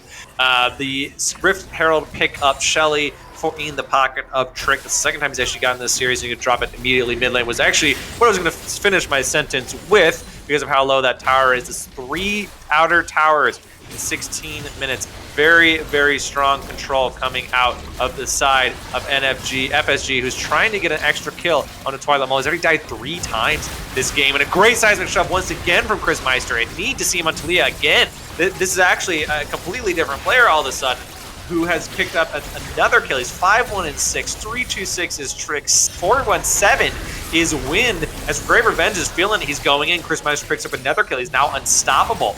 He's only died once, and it looks like El Dongarino might be done. Flash forward from Grave Revenge, flash forward from Wind as well. Johnny does get the return kill into Grave Revenge, but he's not too worried about it. He's Cyan, he gets the extra kill. They might get a tier 3 turret at sub 17 minutes, potentially an inhibitor at sub 17 as well. Complete turnaround. I can't state how much of a different squad this is right now. It's very impressive to see them play like that. Oh my goodness. It looks like normally at this point you would go Baron, but Baron hasn't even spawned yet. We're only 17 minutes in. That is basically the statement that was said to me against FSG Eternally just last week, when they were so far behind at this point in the game that we were surprised that Baron wasn't already alive. And now they're doing the exact same thing that was done to them very, very well. I do wonder if there's some sort of mob involvement in the betting right now to just make sure that various people earn points that are potentially undeserved, and it was really just like a whole ruse, a sharking, if you will, from the first few moments to get you to bet on the improper team, rather, so that the multiplier or whatever makes it a little bit better for the low betting winners. That's a 2-item jinx at 18 minutes, who's now trying to 1v1 21 Love, and he does not get it, but he does get the flash out of 21 Love as the second dragon, a Ocean Dragon, goes the way of FSG, who are now starting to kind of look for the Baron, but once again, still not even up. It's 133. Johnny might be kind of caught out here, but he might not know it, as the rest of NFG kind of backing him up, kind of not. Trick looking for a little bit more farm. Explosive Cast does commit the Flash QZX. Dark Binding does not land, though. Johnny is in a very, very scary spot. He's trying to pick off someone like Chris Meister, but he, oddly enough, commits the kick first. Even I'm not going to go there. Tower does not go down just yet, but a minute left still on the Baron timer. And El Dongarino has tried to find Trick, who, once again, is squishy, but he's not as squishy. He's kind of splitting the difference. He's picking up the Runic Echoes, he's picking up the Mercury's Treads, and now he's picking up, what is that build? But it doesn't matter what that builds, because Grave Revenge is running right into the team with Trick right beside him. Grave Revenge picks up a kill on 21 Love. There's almost the entirety of the damage from NFG, and the rest of the damage with Twilight Mole does go down. Grave Revenge barely makes it alive. The tower does go down finally. 3-1-2, the top laner 6-1-8, the mid laner 4-1-8. The ADC only 19 minutes in the game. They have almost a minute, a kill a minute at 18 kills. Johnny really wants to clean this up, but I'm not sure he should feel the Lee Syndrome just yet, and he's not going to, as FSG does get out of there. Honestly, right now I would love to see a reset and then for them to push for Baron. Like, I just want to see a quick clean up 25-minute game. Well, that's what we always hope to see, but Grave Revenge might be changing our minds. The Stand United is going to try to keep Johnny alive for just a few seconds longer, but it's not going to be enough. Twilight Maul does commit the TP. I'm surprised that Grave Revenge is already that tanky. I kind of thought when you were saying that they should reset and go to Baron and win 25 minutes, Grave Revenge was literally losing that potential right there. But instead, he's actually going to reset TP to a 20-30 or so Baron. Should be down just over the 21-minute mark, and without Johnny and without any other team of NFG to contest this, it's going to be a pretty free Baron. Potentially actually sub 21 minutes for the side of FSG. Exactly what you asked for. There's the Baron I asked for. This game's going my way. Ha ha ha. I do just wanna my points. Oh no. I do just wanna comment on how quickly Wind has picked up.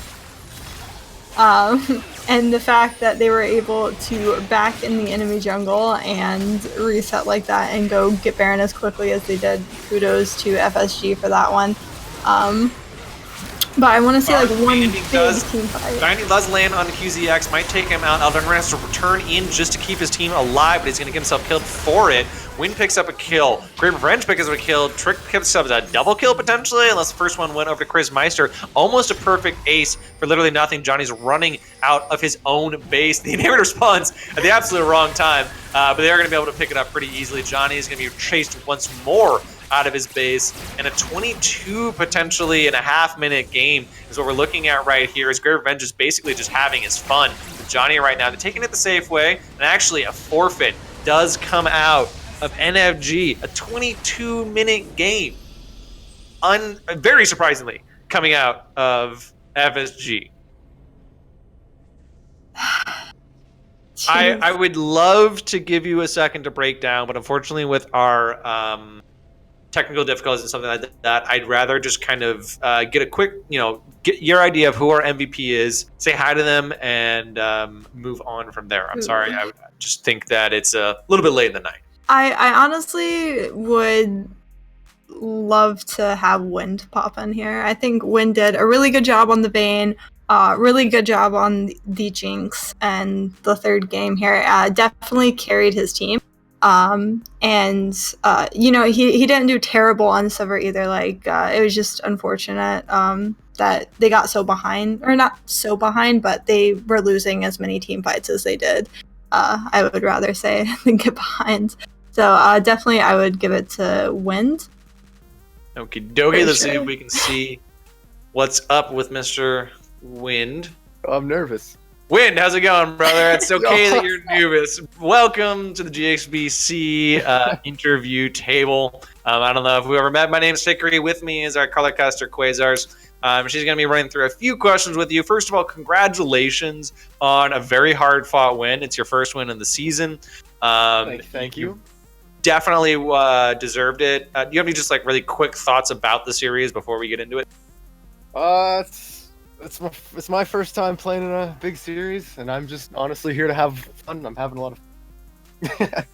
Awesome. That is definitely what I like to hear. Quasars, take it away. Yeah. Okay, so first game, we saw that you guys were team fighting, weren't really winning too many, and then it went over to NFG, and then you picked it up in the second game. We saw you get a few triples, and I think almost a quadra kill. It got stolen from your Anivia, unfortunately. Yeah. I saw that, and then in the third game, we saw you really pick it up on the Jinx. So I was just wondering, are you more comfortable with hyper carries, more so than other AD carries, or did you just had a bad Sivir game, Hyper carries are my specialty. I'm a really good Sivir too, but I was feeling this. I love playing Jinx, and one of my favorites, or two of my favorites. All right, and then what kind of happened between second and third game? I know we had some technical difficulties. We took a little break. Did you guys have a pep talk? Yo, we really got to pull it together, because we saw massive improvement from your third game opposed to your first game. Well, give me the deets, man. We had a massive pep talk. I was like, "Come on, guys, let's go! We gotta win this." Me on Vayne, I swear to God, I'll carry. Believe me. we got Chris on. Who do we have Chris on? Anivia. Anivia's like one of the best champions. So we were like, all right, we got this. We were all confident. We knew we were going to get it. We were going to get the win, no matter how long the game went on for. And then the third game was just, I'm pretty sure we just won that from off of the first picks, like our champion rotation. Yeah, you guys were definitely really aggressive in the third game. And now I was wondering, Scion got banned the first 2 games, and then you picked it up the third game. Is your top laner like really comfortable on Scion? Like, Oh man, he loves Scion. He was just itching to play him the whole time. all Last one, Quizzers. I don't really have another one. I was about to ask you if you had any. Oh, I have a request. Please put Chris Meister on Talia more. He did 16,000 damage that game, with a looks like 8-1-10 score. Completely different player. Wynn, do you have anything that you want to say to the audience, to the broadcast crew about your team, to your enemy teams, to your opponent, like potentially upcoming enemy teams? I'd say they're gonna have to play very, very well if they're gonna have a chance to beat us. We're trying now. We're in the zone. Great wins. Awesome, buddy. Wynn, thank you very much for hanging out with us. Congratulations on the win. Hope to see you again in the interview corner in the near future, dude. Awesome. Thanks for having me. Okay, thank you. Well, folks, thank you for bearing with us through our technical difficulties. It's been a 3.5-hour broadcast this evening. Definitely powered through. I'm glad that you shared it with myself, Quasars, and Nick and the teams of FSG and NFG. Quasars, do you have anything you want to say before we head out? Yes, I do. As you can see, below are all of our social medias. So please give us a like, a follow, whatever you gotta do to support Games XP. And of course, you can always hop in our Discords if you're not a player and, interact with teams, interact with staff members, all that good stuff. We love hearing from you. If you have any suggestions, we also have a suggestion tab in the Discord. So anything you want to let us know, you go ahead and let us know. We're open to literally every suggestion that you can possibly think of. So that would be it on my part. Thank you for joining us tonight. I just hit my mic, sorry. Listen to what the lady says, do what she says, but from myself, from the production team, from the casters, and to you all, thank you very much for tuning in to the GXPC Season 5. I hope to see you again soon.